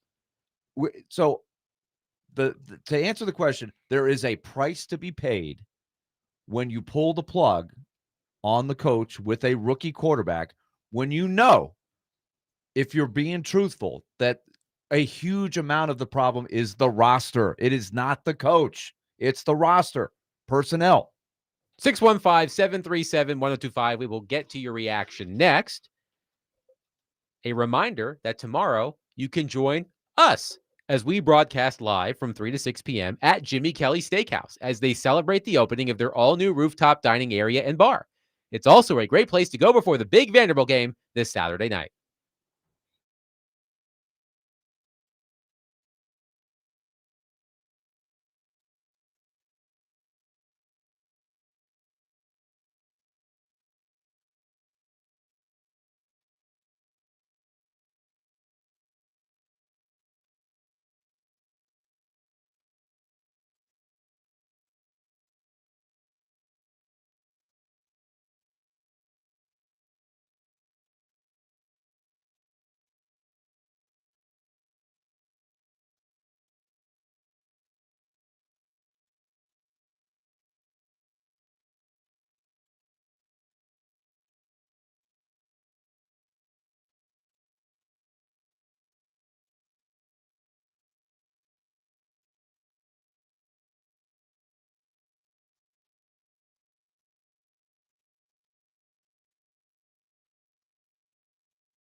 Our show, DVD, will be broadcasting live at the all-new Circuit Sportsbook Kentucky inside the Mint Gaming Hall this Monday prior to the Monday Night Football game.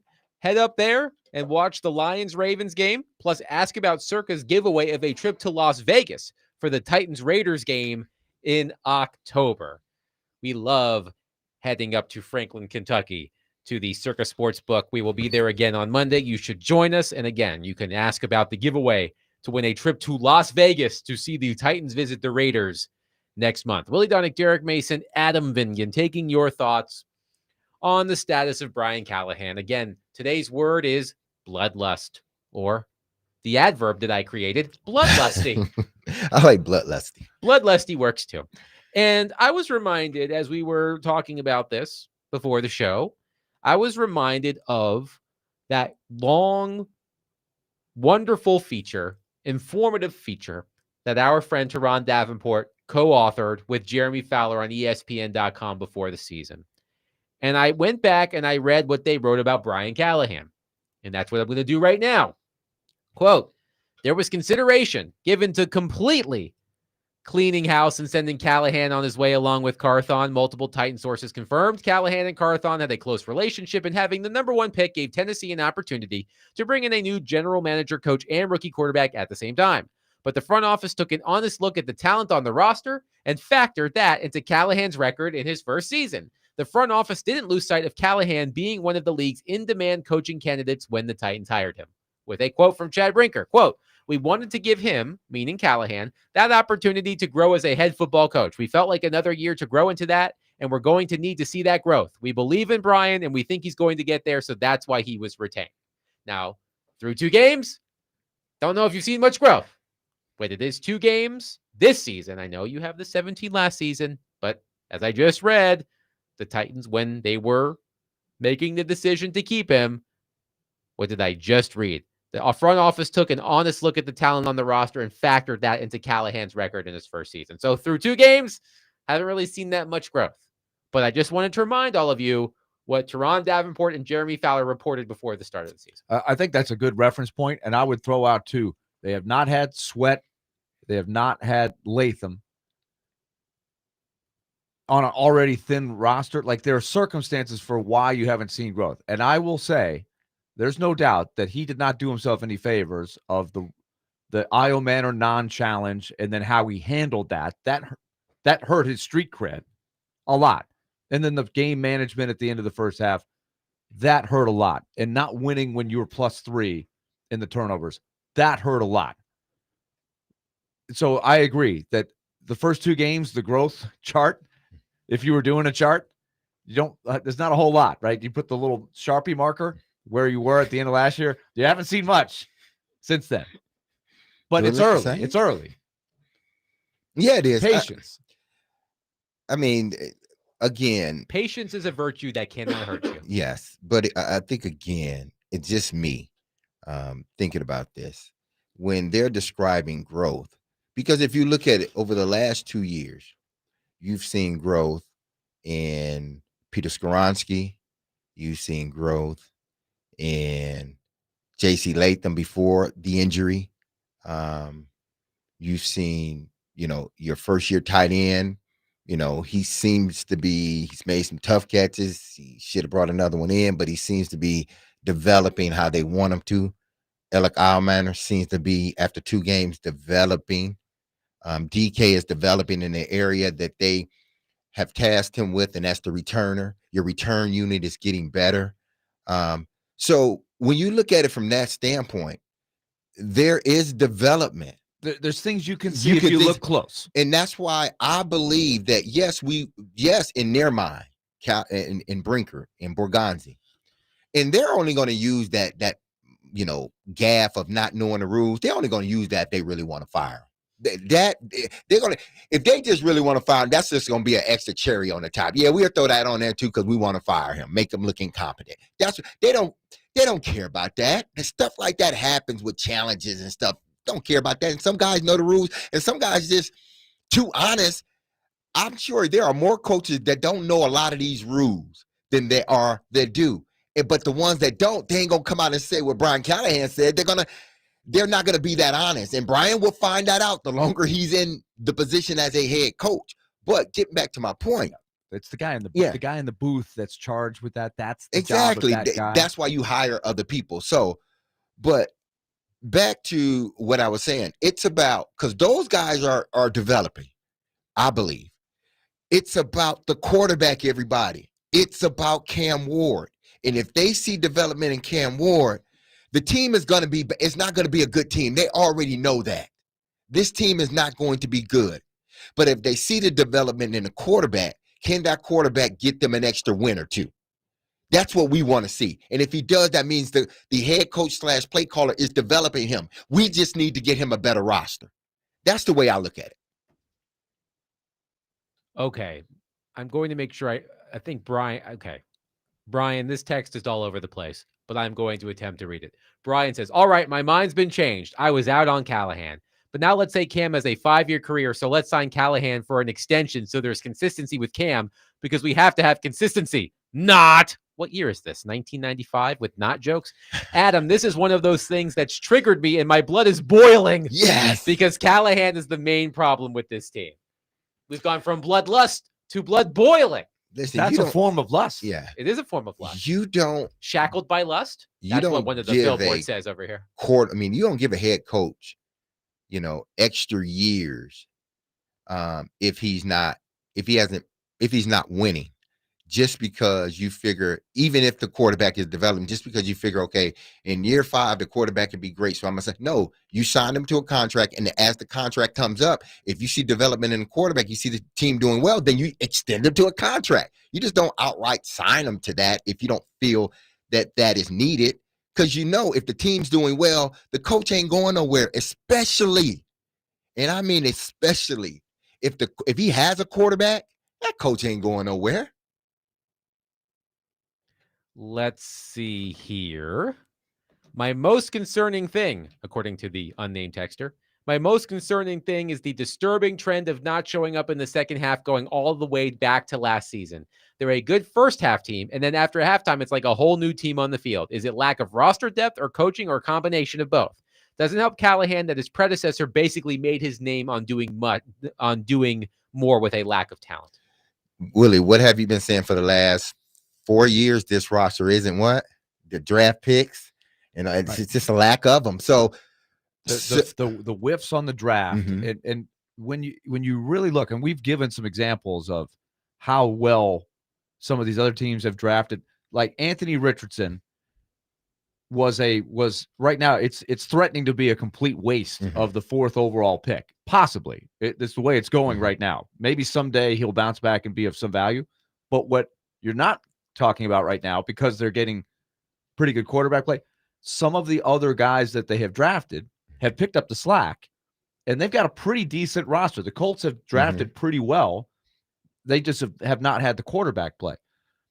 So the Rams, right? We talked about all the first-round picks that they have traded, not used, and yet they've still drafted really smart and good players. The Chiefs draft really low every year. How do they keep winning?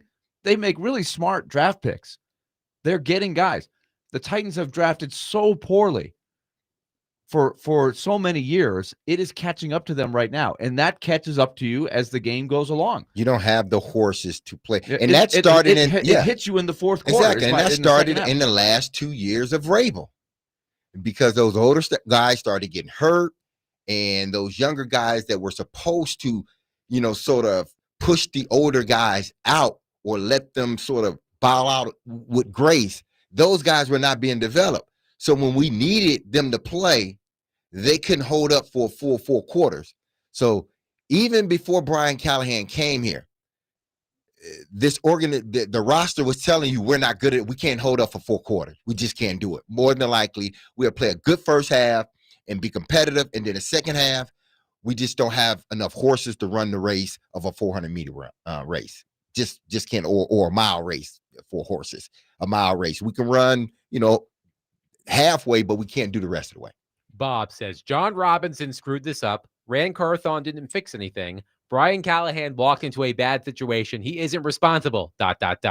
yet. But he's not making it better. That's the thing. He's not making it That's better. what he needs to be able to exactly. do. He needs to make it a little bit better. But that goes back to the conversation we routinely have. How much better can he make this roster? This roster is devoid of talent, right? Right. So there's only I think we talked about this before the season. I think there was a ranking of the Titans overall talent or something like that, and it moved up a little bit. And we said, well, it couldn't really move all up. It couldn't really move up that much, right? Because the talent level on the team is suspect. I think if I'm remembering this right, if I'm not, just forget everything I just said, and David can cut it from the podcast, so none of you can ever hear it again. But my point is that there is a cap on how much I think any coach can get out of this roster, and it's a low cap. It's a low ceiling, whatever you want to call it. That's my point. I agree. I think Brian Callahan can do more to make this team better. But I think even at his absolute best, this team will only improve, incrementally. It's not about him. Look at it from this standpoint. It's not about him. It's about him developing the quarterback. The quarterback's responsibility is to make the team better. Look at those teams we talked about. Whether it's, you brought up Kansas City, they developed Patrick Mahomes. Patrick Mahomes makes that team better. They've drafted well, but those guys have been hurt. He hasn't had his weapons like he had in previous years, but that team still ends up being a playoff team. Why? Because the guys that they went out and got was a good collection of guys, but they're hurt now. But the quarterback, because of the way he's been developed, he's able to raise this team up. Look at those type of quarterbacks, whether it's Lamar Jackson, Josh Allen. It's not about necessarily, again, it's not about the team developing a team, because that will take years. I need to develop the quarterback, because the quarterback can raise the team up, i.e. Tom Brady, i.e. Peyton Manning, Drew Brees. You elevate those, you develop those guys elevate the team. Why do you think they get paid so much? 615-737-1025. Our phone and text lines are driven by WilsonCountyHyundai.com. We will continue to take your thoughts. Plus, how critical is the upcoming game against the Indianapolis Colts in terms of changing the narrative, changing the vibes around the Titans? We'll get to that next. 615-737-1025. Saturday's college football game of the week is Auburn versus Oklahoma at 2:30 p.m. on 94.9 The Fan. It's presented by Twin Peaks Restaurants and Circus Sportsbook Kentucky. Coverage is also available on the Game Nashville app and at theGameNashville.com.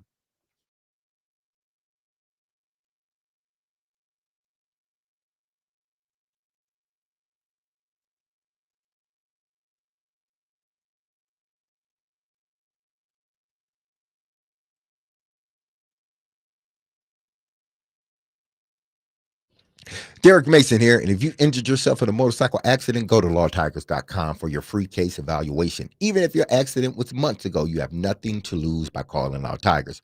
Insurance company want to pay out as little as possible, or frankly, nothing at all. Law Tigers make sure you get the compensation you deserve and doesn't get paid until your case has been settled. Look, they understand how much your bike gear is worth to you, so they will help to get it all repaired, or better yet, replaced. Law Tigers is the resource the motorcycle community turns to when in need. So whether it's to support you at an event, or if they see you broken down on the side of the road, with Law Tigers, you'll never ride alone. So call 1-800-LAW-TIGERS or visit them at lawtigers.com. Law Tigers is powered by Freeman and Houston. You can find them in Nashville, located at 2126 21st Ave South. Law Tigers, Tennessee's motorcycle lawyers.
The Mace Fingan and Donick 1025, The Game.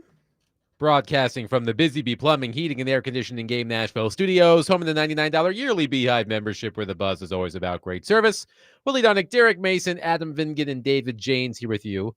Predators fans, stick around after DVD because Willie and I are going to stick around for an extra hour for the season premiere of Preds Insiders. So a full hour of hockey talk. The Predators open the on-ice portion of training camp today. I went out there for a couple of hours. It's always good to be back at the rink. So if you want your hockey talk, be listening from 6 to 7 because Willie and I, we're not going to move a muscle. We're going to stay right here. Derek's going to leave. But and David's going to stay too. So Derek's going to leave.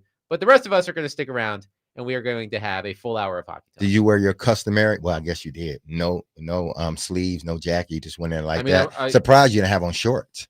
Well, I prepared by wearing pants. Okay. I prepared by but wearing pants. You're preparing is wearing shorts. Just wear something.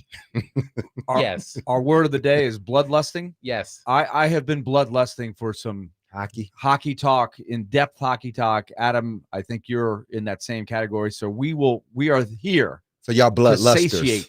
To satiate you. Yeah. And y'all bloodlusters. 6 to 7 if you're a hockey fan. I really do want to hear from the fans today because we are going to be live, as I just mentioned. We you can call and text.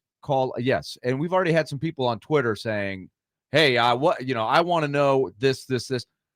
I would love to have that discussion from 6 to 7 tonight because we know one thing about the Predators based on what happened last year.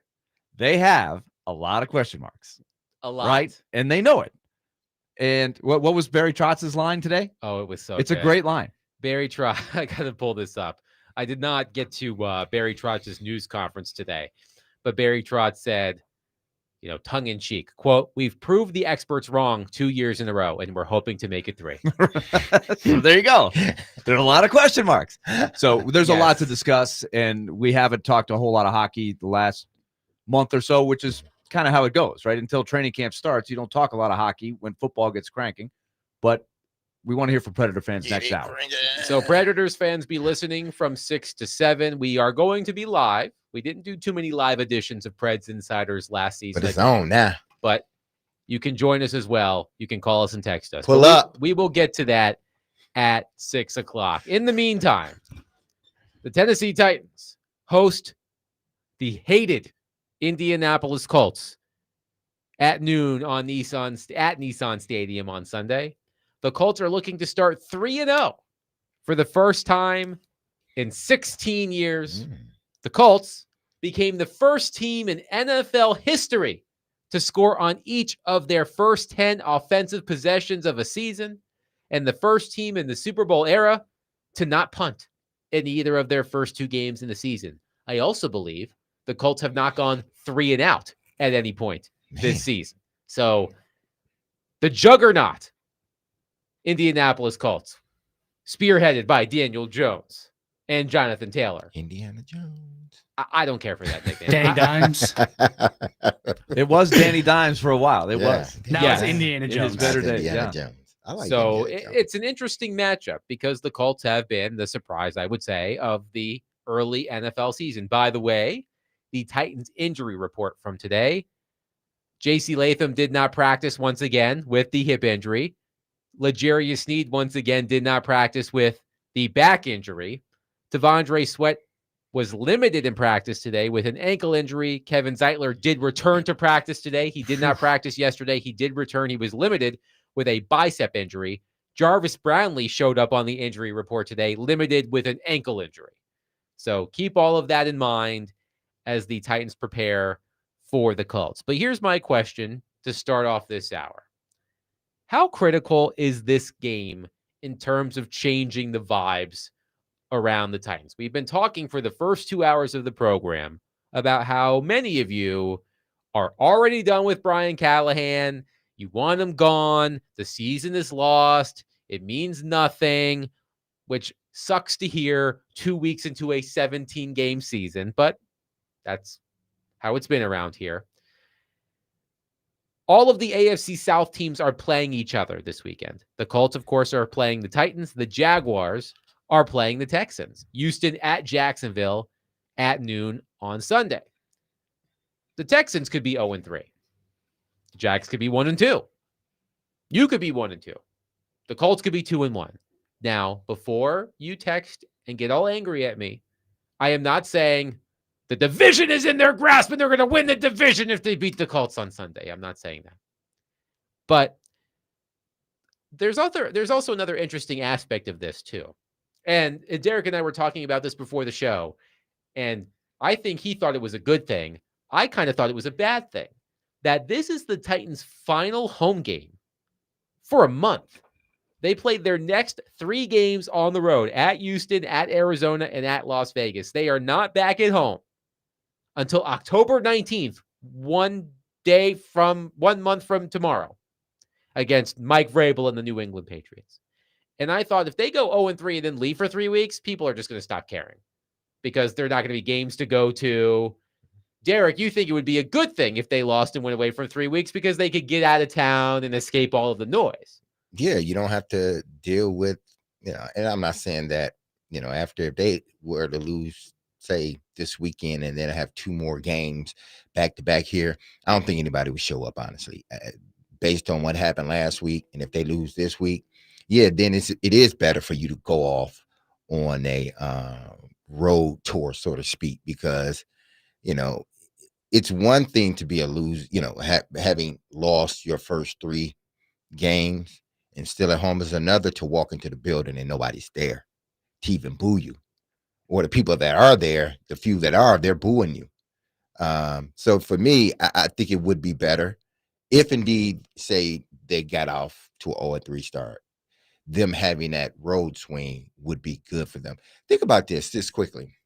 I was looking at this because Indianapolis obviously is their next opponent.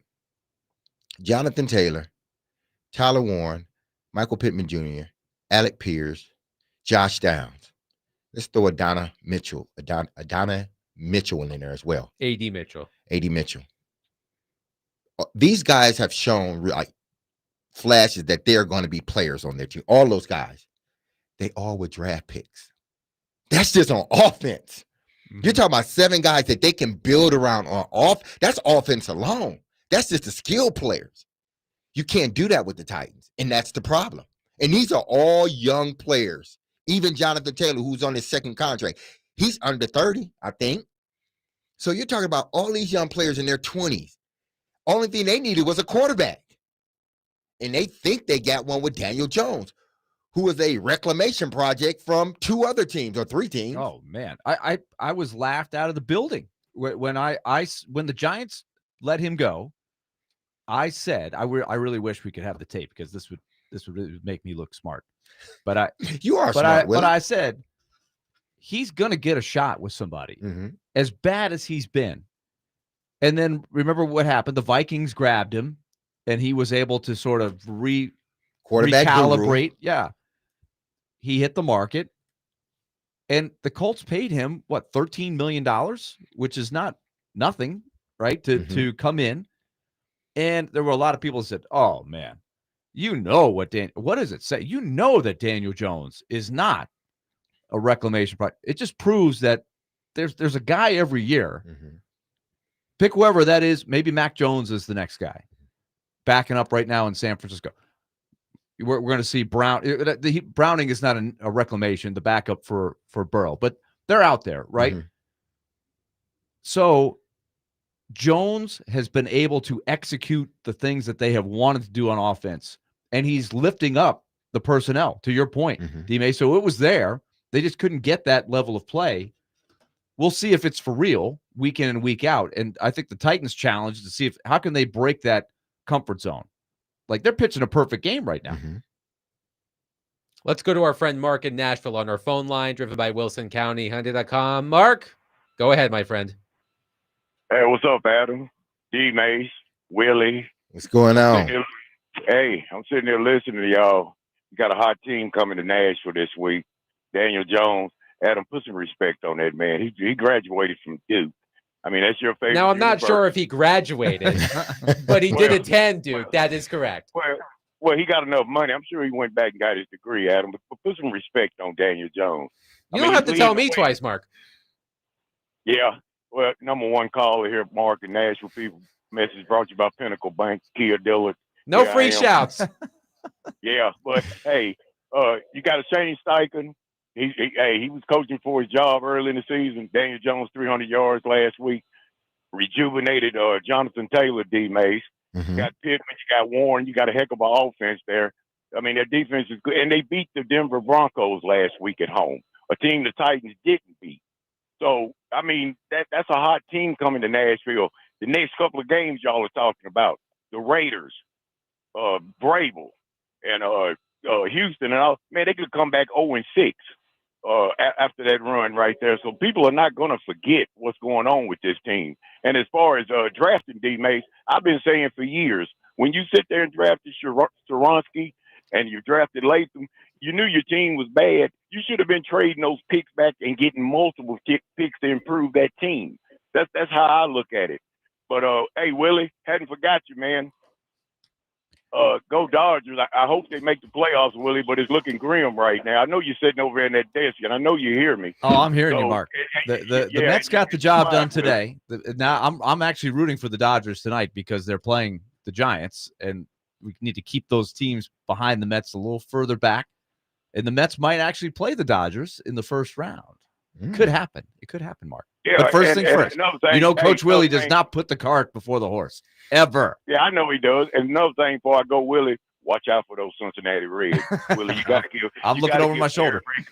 Yeah, you got to give Terry Francona credit, man. He's done a hell of a job with the Reds. And D. Mace, whatever picks y'all call this show, silly dog picks or whatnot, y'all could have left Chris. Y'all could have left Chris off the field yesterday, man. And y'all could have put me in his place because I'm taking Florida in an upset over Miami. And y'all have a good weekend. And I'm out of here. We'll see you, man. Bye, Mark. Mark with a little gator chomp on the way out. Yes, Mark. By the way, it's Thursday, so the weekend isn't for a couple of days. Yeah, you got a few Mark days starts his weekend early. He's a man of leisure. Yeah, I feel he enjoys life. Yeah, he's leisuring around. He probably run a Fortune 500 company. Oh, Mark knows what he's talking about, though. But listen, okay. The question was: Is this a must win for the Titans? Not even so much. I mean, not in so many words. Yeah, it is, but in the essence of, not in the essence of like getting back in. Getting to the playoffs, restoring confidence. It's not that about you're moving that. in the right direction. Exactly. I think it is. That's what a must win is for me, because I want that confidence that I do have in Callahan to continue. And I know there are a lot of Titans fans that feel the same way. But if you don't win this game, one, it's worth 2 games because it's a division game. But if you don't win this game, then it puts serious doubts in people's mind, because like we've said before, look at who they play after this. And look at the road games they have. This is not looking any prettier, after these 3 games. They really need a win or 2 in the next 3 or 4 games on the road. I think there's a Raiders in there. Mm-hmm. There's an Arizona in there, not juggernaut teams. So like, these are teams that you should not overmatch you. Now, the question would be like, because on the surface, the Colts don't scare you as much as maybe the Broncos at Mile High or the Rams, who are very, very good at what they do. But are the Colts this year's version of the Vikings? Reclamation guy at quarterback and pretty good roster otherwise? It's too early to tell. But if they get crushed by the Colts, then I do think the bloodthirst meter would go up, right? So I don't know if it's must win to restore confidence, but they do need a positive weekend. And I think, if it's not a win, you got to show me a lot of good things that happen in the game if they don't win. It's not necessarily that it's maintaining or not getting thought of as worse, because again, if you look at their schedule moving forward, Houston, Arizona's not a good team. They're not playing well. So let's just put that to the side. Houston, Vegas, New England, Indianapolis, and then the Chargers again. Then the Chargers, and then Houston again. So I mean, Houston's got issues right now. But that defense is good, and they still have a quarterback that he can get the job done, and we've seen it before. So to me, it's a must-win game from the standpoint. If you want the fan base to stay with you, I'm not saying it's a must-win because I think they're gonna fire him or anything else. No, I think it's a must-win because you got to give this fan base, especially the ones that are holding on, a reason to hold on more. And if you don't win against Indianapolis and they're looking at the future and they're looking at Houston, Vegas, New England, Indianapolis, a lot of them are saying you may be gone after the New England game. Plain and simple. So it's to calm down the fan base for now. Just calm it down now. Win this game. The team feels better. The fan base sort of is not, they don't have pitchforks and they're not looking to suck your bloodthirsty. You've kept them at bay for a week or maybe even longer because they understand how tough the schedule is going to be moving forward. Should we see if we can sponsor a blood drive of some kind? A Brian Callahan bloodthirsty blood drive? It's a great idea. Hey, it's almost October. If you hate Brian Callahan, give blood. Give blood. I wouldn't say Chase, that. are you listening? I just came up with a wonderful hate is a strong campaign. word. Yeah. If you're out on Brian Callahan. If you're out on Brian Callahan. If you strongly dislike Brian Callahan. I'm kidding, of course. 615-737-1025 will continue to take your reaction. How critical is the game against the Colts on Sunday in changing the vibes around the team? We're not calling it a must-win because we think the Titans are going to get back into the playoff race. But they're about to leave town for a month. It would probably be good for them to find some way to win against a division rival. 615-737-1025. Willie Donick, Derek Mason, Adam Vingan, 1025 the game.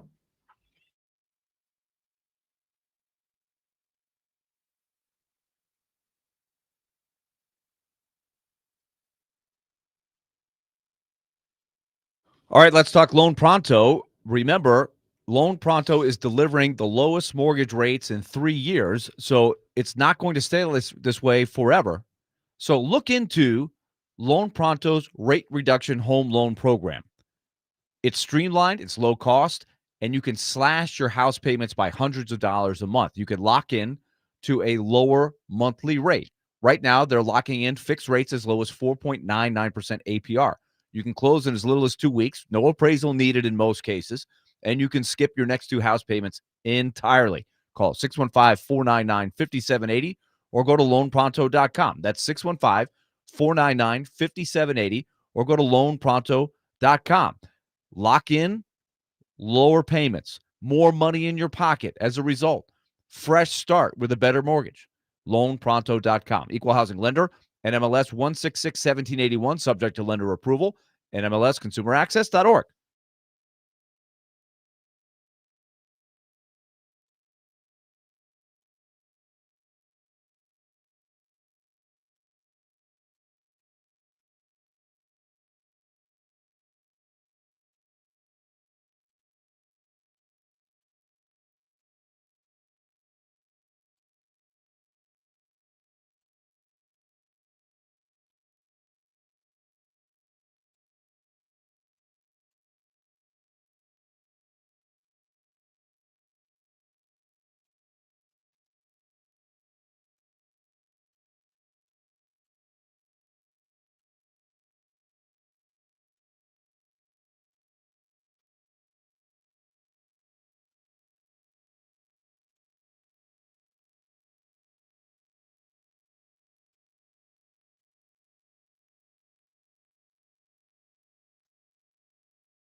D. Mace Fingan and Donick 1025, the game.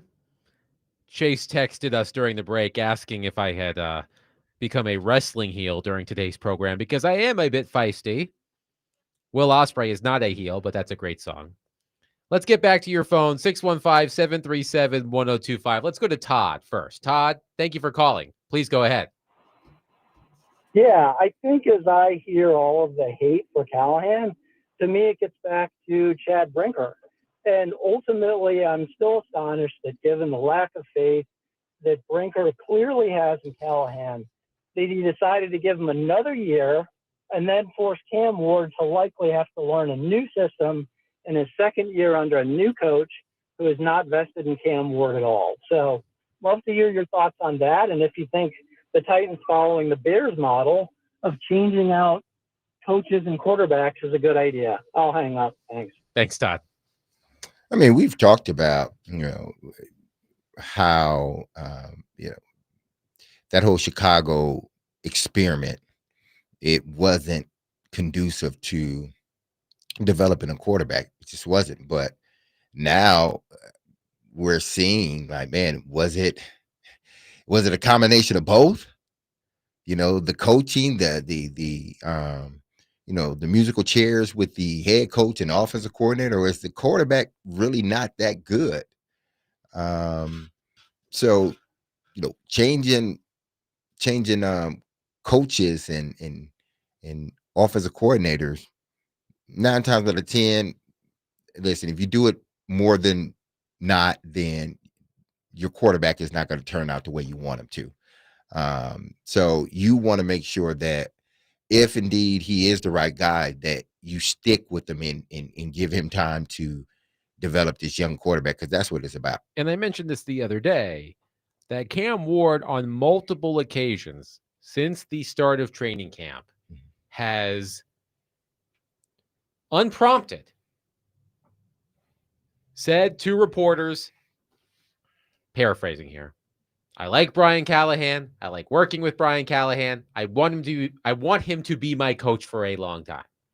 I likened it on Monday to my pre-married life. I know a thing or two about desperation. That was me before I was married. And I kind of got that vibe from hearing Cam Ward do this. Like, I really want Brian Callahan to know that I like him, and I want everybody else to know that I like him too. But it is important that the quarterback likes the coach. But of course, Cam Ward has to look out for himself as well. And if at any point Cam Ward says, I'm not really sure Brian Callahan is the coach that's going to take me to the next level, I'm not sure how much sway that has in the front office, but you can't ignore it. But, I've mentioned this before. A couple of you have texted this. I know Robbie Stanley has mentioned this a couple of times, that we've talked so much about continuity, which the Titans have lacked for the past few years, between John Robinson and Rand Carthon and Mike Borgonzi and Chad Brinker and Mike Vrabel and Brian Callahan. There's been a lot of rearranging the deck chairs on the Titanic, if you catch my drift. Titanic. Nice. Mm-hmm. Like it. So, continuity is good. The best teams in the NFL, the best teams in all of sports have that continuity. But continuity for the sake of continuity can backfire.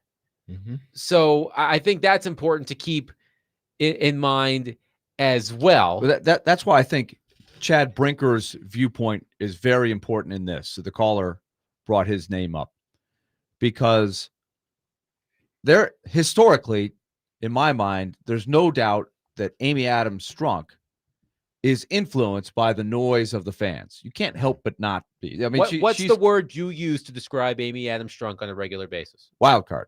Bingo. So she can be swayed, and I think the people around her who are in the front office, who have titles that we really don't know what their background is. Mm-hmm. If you go to the website to get reference, you can't get any. They hear the noise. Chad Brinker's job and how Chad Brinker rose, he created an infrastructure that I think is designed to set up a system to where you now have supposedly Chad Brinker is a football person that can now be the connection between the football ops and the owner. So it's Chad Brinker's job to go to Amy Adams Strunk and say, okay, boss, I know we got problems, and I'm hearing the noise just like you are. They're after me. They're after everybody. But you got to trust me. Our coaching staff knows what they're doing. Our problems are not because of the coaching staff. Will he do that? Can he do that effectively? Because it looks like that is going to be a big thing. They're going to struggle. And they're probably going to look bad in a number of other Sundays. Hopefully there'll be a few good ones mixed in there.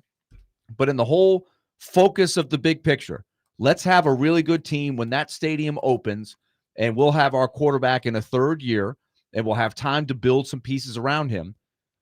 What the best move is with the coach, because to fire the coach is the low-hanging fruit. You mentioned the term lowest common denominator. That's always where the water is going to flow, right? Fire the coach. He's not there. But Chad Brinker's got to be the guy that can say, wait a minute, let me tell you what's really going on, and let's not listen to the noise, because the people from the outside, yes, we hear them. They're very important, but I've got to make that tough call. Is it really because the coaches don't know what they're doing, or is it because we just have some work to do to build our roster? I mean, I think Brinkert is, he's tasked to be the liaison between the GM and the owner.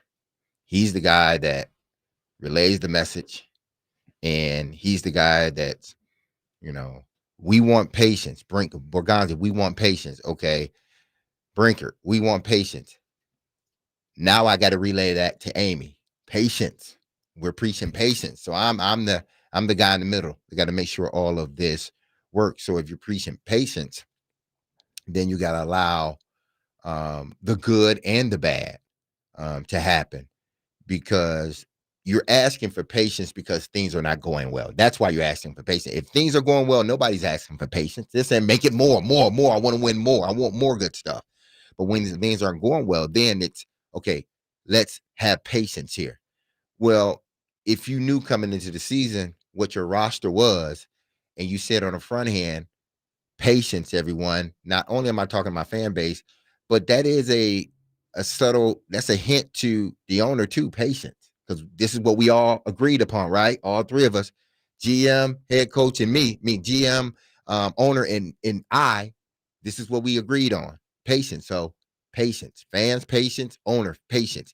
Now, at the end of the season, what does patience look like? Or what does development look like?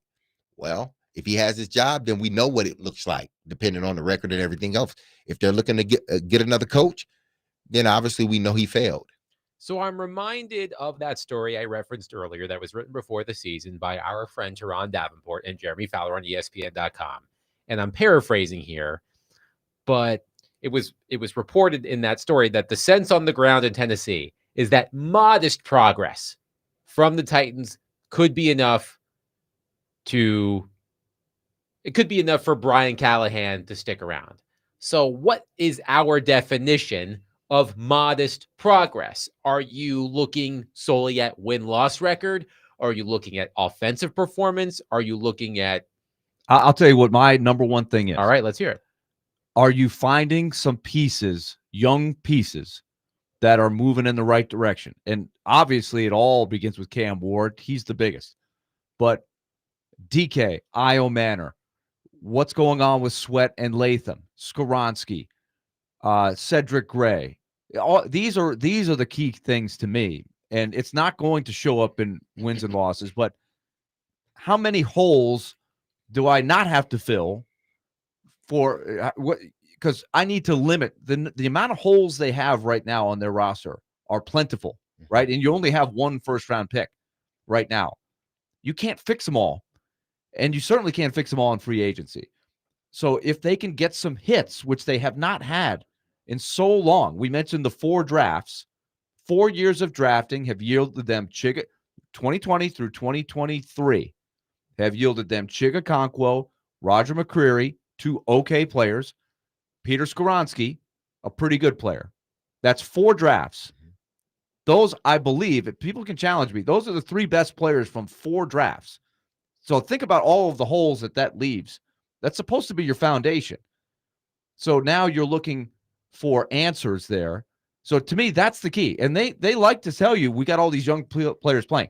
It's okay that they're playing, but they have to be looking like they're getting better and look like, hey, that's a guy that we can count on going forward. Contrast to the Indianapolis coach and what I said, Jonathan Taylor, Tyler Warren, Michael Pittman Jr., Alec Pierce, Josh Downs, A.D. Mitchell, guys that in their mind, that's their foundation. Yeah. They're built, and I'm not even talking about the offensive line. Yeah. Those young guys, Goody Pay, exactly. Like, these are stuff all like that. Players that they can build on. Latu is the guy I'm thinking of. Latu on defense, right?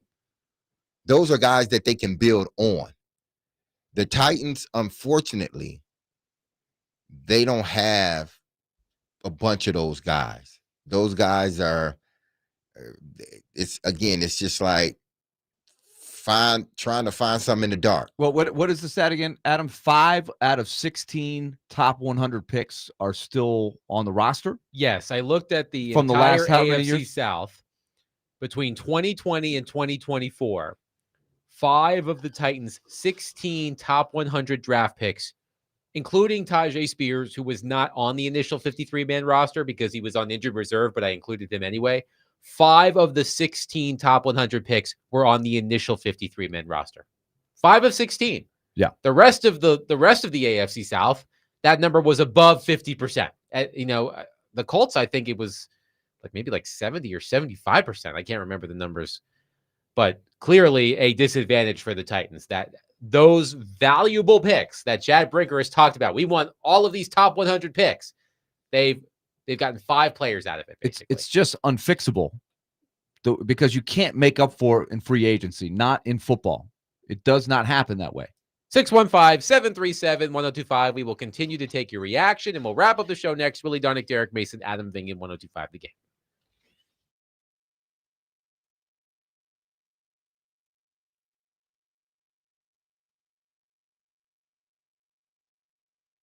Hey, this is Derek Mason, and you heard me tell you about Dr. Lodge and his staff over at Cool Springs MD for some time.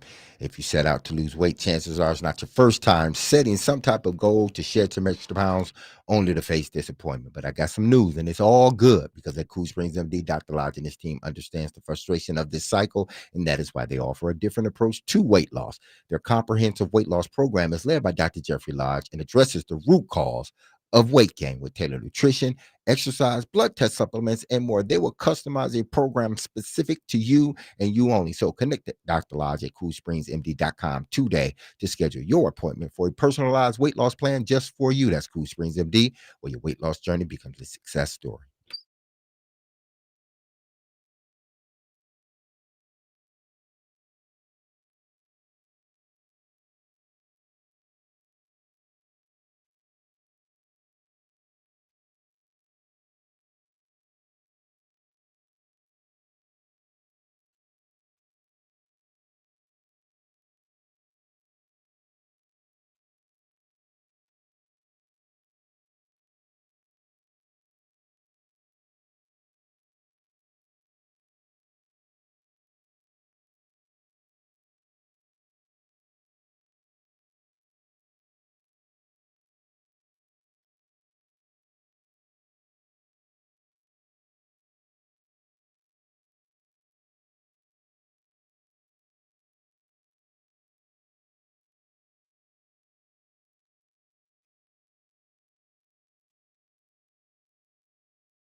T-Mace Vinkin and Donick 1025. The game, Willie Donick, Derek Mason, Adam Vinkin here with you. What's coming up at 6, Adam? The season premiere of Preds Insiders live. Live. Willie and I will stick around, and David, for another hour, a full hour of hockey talk. The Nashville Predators open the on-ice portion of training camp today, so no better time to start Preds Insiders than today. And Predators fans, we encourage your participation during the program. 615-737-1025. Willie and I would be glad to take your Predators questions. So stick around in case you need some hockey talk in your life, because I think we do. Because it's opening day of training camp. Yeah, and you know what? The Predators haven't gotten off to a bad start yet, unlike the Tennessee Titans. So they haven't lost the game yet. They haven't lost the game yet. That is true. That is true. And I remind you what Barry Trotz said earlier today, quote, and he said this tongue in cheek, quote, "We proved the experts wrong 2 years in a row, and we're hoping to make it 3." Because, of course, they're not being picked very high right now. No, and last year, they were picked high. People were putting them in the Stanley Cup final. So we'll see what happens with the Predators. I wonder what 10 questions will you have this year for the Predators, Willie? Oh, I got questions. That'd be interesting. There are plenty of questions. That's Getting interesting. it, whittling it down to 10, I think will be a challenge. I can't wait till we do that. Yes. My favorite question from last year was about the Predators having a top 10 power play. And Derek's response was, they better. And they didn't. And then one of them last year was, is Tommy Novak a second line center? Well, we found out. No. I think that I think that that'd be a negative. I think that question was answered loud and clear. So we appreciate all of your participation today as we talk about the Tennessee Titans, and namely Brian Callahan. The word of the day was bloodlust, which is what a lot of you are experiencing toward Brian Callahan. Because when things go wrong, someone has to take the fall. And the easiest person to take that fall is the head coach, regardless of the sport. I think that it's been an enlightening conversation hearing what all of you have to say about Brian Callahan. One texter, speaking of which, says, macro view is that the Titans have a barely serviceable offensive line, which is not something we thought we would be saying at the beginning of the season. No upgrade at left tackle, in parentheses. The reason Dan Moore was available is he was not good enough for the Steelers. Tough for a quarterback to throw with pressure in his face over and over again. 11 sacks in 2 games. At that pace, you are looking at 93.5 sacks for the year in 17 games, which would not be the record. We did look this up. Mm-hmm. It was the 1986 Eagles or something like that. Right. Although those sacks were divided among 2 quarterbacks, one young quarterback, Randall Cunningham, and one older quarterback in Ron Jaworski. Correct. So I think it's like, you better not let the same guy take that many hits, because he's only going to be able to take look so what many. happened. David Carr is the cautionary tale of what happens when a young quarterback gets pummeled game after game after game. David Carr's career was over before it really had a chance to start, playing behind a terrible expansion Texans offensive line. The texter continues, hard for downfield routes to develop with poor O-line pass blocking. Maybe we can move to quick throw offense and increase utilization of tight ends and running backs out of the backfield. The coach is going to have to change his philosophy to help out the quarterback and the offensive line. The kicking game has improved. The defense is a bit better, and I think they will continue to improve. That was from Rob. Let's remember that they've had the lead in the second half of both games, right?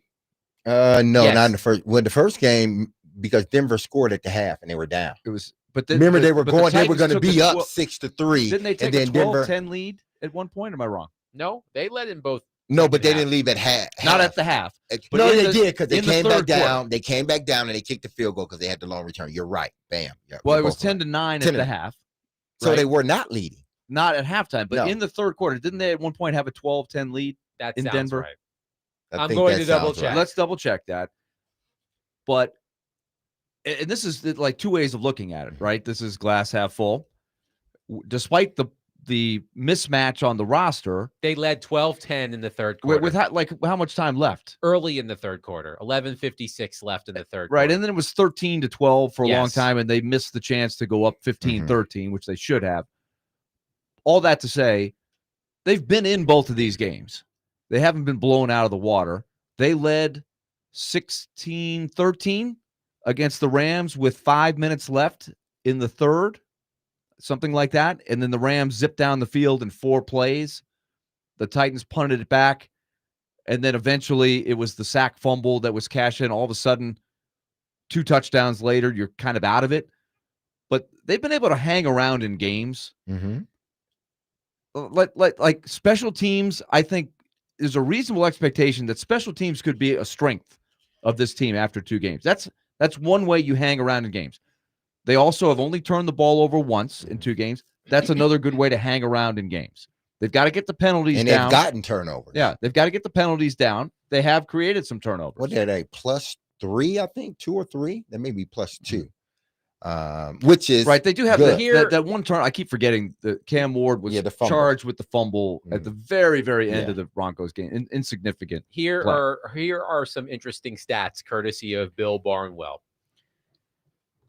He says he's more enthused by the Titans defense, which has looked solid through 3 quarters in consecutive games before gassing out in the 4th. The Titans are 14th in expected points added per play on defense through 3 quarters before falling to 28th in the final quarter, where the Broncos and Rams scored 20 of their 53 combined points. So that's one aspect of it. He also writes, the special teams, which was disastrously bad in 2023 and 2024, has made big plays. The Titans lead the league in special teams DVOA after ranking last in the same category a year From ago. last to first, that'd be a pretty big jump. I mean, that I would be very wrong about that. But what did I say at the beginning of the year when we had this? I said it only takes 2 or 3 more yards to put you, if not at the top, in the top 5. And it has put them as a unit in the top 10. They are in the top half. They are number 1. Well, they're number 1. Yes, DVOA. they are the number 1 special teams out there when you're talking about the DVOA. What is it? DVOA. Really yes. I understand. I tried to get the acronym The right. DVOA is just basically what is the value? The V is value above average, over average. Yeah, and they're the best. If at 0 right is average, what you see is, if you're plus 10%, you're Joey 10% Sly above average. hasn't missed a field goal. No. Chim Dike has had some Nice impressive returns, although one was called back for a penalty. Yeah, which certainly doesn't count. Like, they're not even counting that. Right. I think they're doing a good job on the punt. And I think Hecker is a much, much better punter than Stonehouse. Exactly. No question about it. The way he hangs it up there, they're doing a much better night and job. day between those two. Now, does Brian Callahan get any credit for that, or is that all Bones Fossil and nothing else? Well, until this team started winning, Bones Fossil is an outlier. He's not part of Brian. People will not see that as, that unit got better, but it ain't because of you. Even though he hired Bones Fossil because he knew Bones Fossil was the best, if not the best, one of the best special teams coordinators out there. So he had to go out and get him, or press, the GM, to make sure that we need this guy. So we need to pay him and get him here. So you got to give him credit for that, understanding that this unit, which now, because of the new rules, it can be a benefit to us if we have the best special teams coach out there, because special teams is about not letting guys score and you getting those hitting yardage and returns and you kicking those long field goals now. So if you're going to praise the offensive, the special teams coach, you got to give Brian some credit for hiring him, knowing that part of the team needed an upgrade very fast. So you went out and hired him. What I'm surprised is, and I'm going to start asking her, why isn't Bones Fossil gotten a head coaching job or a serious look? Because he's been a damn good special teams coach for years. So he was an interim coach, I think. I think it's with the After Raiders. the Rams fired Jeff Fisher. Yeah, it was Rams. The Rams, not the Bones Raiders. Fossil was the interim coach. Yeah. How many special teams coaches become head coaches? Well, the best one is John Harbaugh. Darn right. I just go to John Harbaugh. Fair. There you go. I feel like there's a couple more examples that I'm not thinking of off the top of my head. It's not super often. Yeah, it's not often, but Bob on our text line says, if the Titans would have played Carolina in New Orleans the first 2 games and the Titans would have won, you'd all be wanting Callahan to get an extension. Your thoughts? I'm sure. Assuming that they would look better in those games and maybe have a couple of wins. I don't think we'll be asking for an extension. I think we would just be like, okay, he's getting the job done. I do think one of the great mysteries of the NFL is after 2 weeks, you're saying, well, they've played two really good teams. Yeah. And I do believe that the Rams and the Broncos are both very good teams. I wouldn't say great teams. No, they're very good teams. Playoff caliber teams. Now in several weeks, you might look back and say, wait a minute, I thought you said the Broncos were good. You know like the Broncos are 3-5 or something like that. It does happen. Mm-hmm. That's the mystery of the league. I would not have thought the Colts would be talked about going into this game as one of the stories of the league, but that's what they are right now. So it's been the degree of difficulty has been tough schedule-wise so far. You're right. They have not played one of the weaker teams on paper. Cameron says Mike Tomlin was a special teams coach. Is that true? Well, I think he may have been. And David tells me Joe Judge as well. I just think Ken Wisenhunt was the Vanderbilt football special teams coach way back in the day. We don't want to bring him up here. He was. That's a fact. I know, but man, that was a disaster. It looks like Mike Tomlin was not a special teams coordinator. He wasn't a coach. He may have coached on special teams, helped with special teams, but I never known him to be a coordinator. Hey, Cameron, wrong. Hold on. We'll keep double checking this. Keep checking it. It's got a long resume. I'm sorry. Let me take that back before we vet some more. But I trust David back there. I agree with David. I see from the NFL level, defensive coordinator, defensive backs, wide receivers, graduate assistant, wide receivers. Going back to his college, started at VMI. Oh, the Virginia Military Lexington, Institute. Virginia. Yeah. Yes. Wide receivers coach in 1995 at age 23. Oh, out of William and Mary. He was young. I have a good friend, high school teammate that played college ball with Mike Tomlin at William and Mary. Yes. They go way back. In scenic, beautiful Williamsburg, Virginia. Yes. William and Mary. Man. Also, Busch Gardens is there. Is it? I've never been to a Busch Gardens. Well, there's one in Tampa and one in Williamsburg. Man, I've never been. You've been, I'm sure, Will. I went to Busch Gardens in Tampa, yeah. I recently found out that it was like the caddies in Caddyshack when they go to the pool. The minor league Blue Jay guys went to the Busch Gardens and just see what we could disrupt in one day. Just a bunch of us went over there. What are we gonna do? Yeah. Get a day off. Y'all thought y'all was big stuff when y'all walked over here. Oh yeah. I'm telling you, Hey earlier. Here comes the Blue Jay. Hey, people, here's the Blue Jay. Earlier this summer. Blue Jay. No, we're the spring training scrubs. We're the little Blue Jays. Yeah. the little baby Jays. Yeah. Earlier this summer, I went to Dunedin, Florida, where that's the right. Blue Jays hold spring training, and not one sign of Willie Donick anywhere. Nothing. You won't see Tragic. me. I was hoping somebody would be walking around with a tattered Donick jersey from spring training. Keep looking. If you see one, let me know. It's unlikely. He will gladly take it. And if you find one, take it back from that guy because that's my shirt. He obviously stole it from me back 30-something years ago. One texter says maybe Callahan. Maybe Callahan can churn butter if this doesn't work out. Is that a reference to Colonial Williamsburg? Because we're talking about William and Mary and Busch Gardens, and now we're talking Colonial Williamsburg? That's pretty strong if that's the case. Or is he talking about the dance move churning butter? Hey, Willie, y'all were called hatchlings. Baby Blue Jays. We're the hatchlings. All right. The hatchlings are here, Busch Gardens. Where is that roller coaster ride? We got to get out of here. Well, we do. The hatchlings. Well, actually, Willie and I are not getting out of here because we are sticking around for a full hour of Predators talk. The season premiere of Preds Insiders is coming up next. Predators fans, call us, text us, 615-737-1025. We want to hear from you.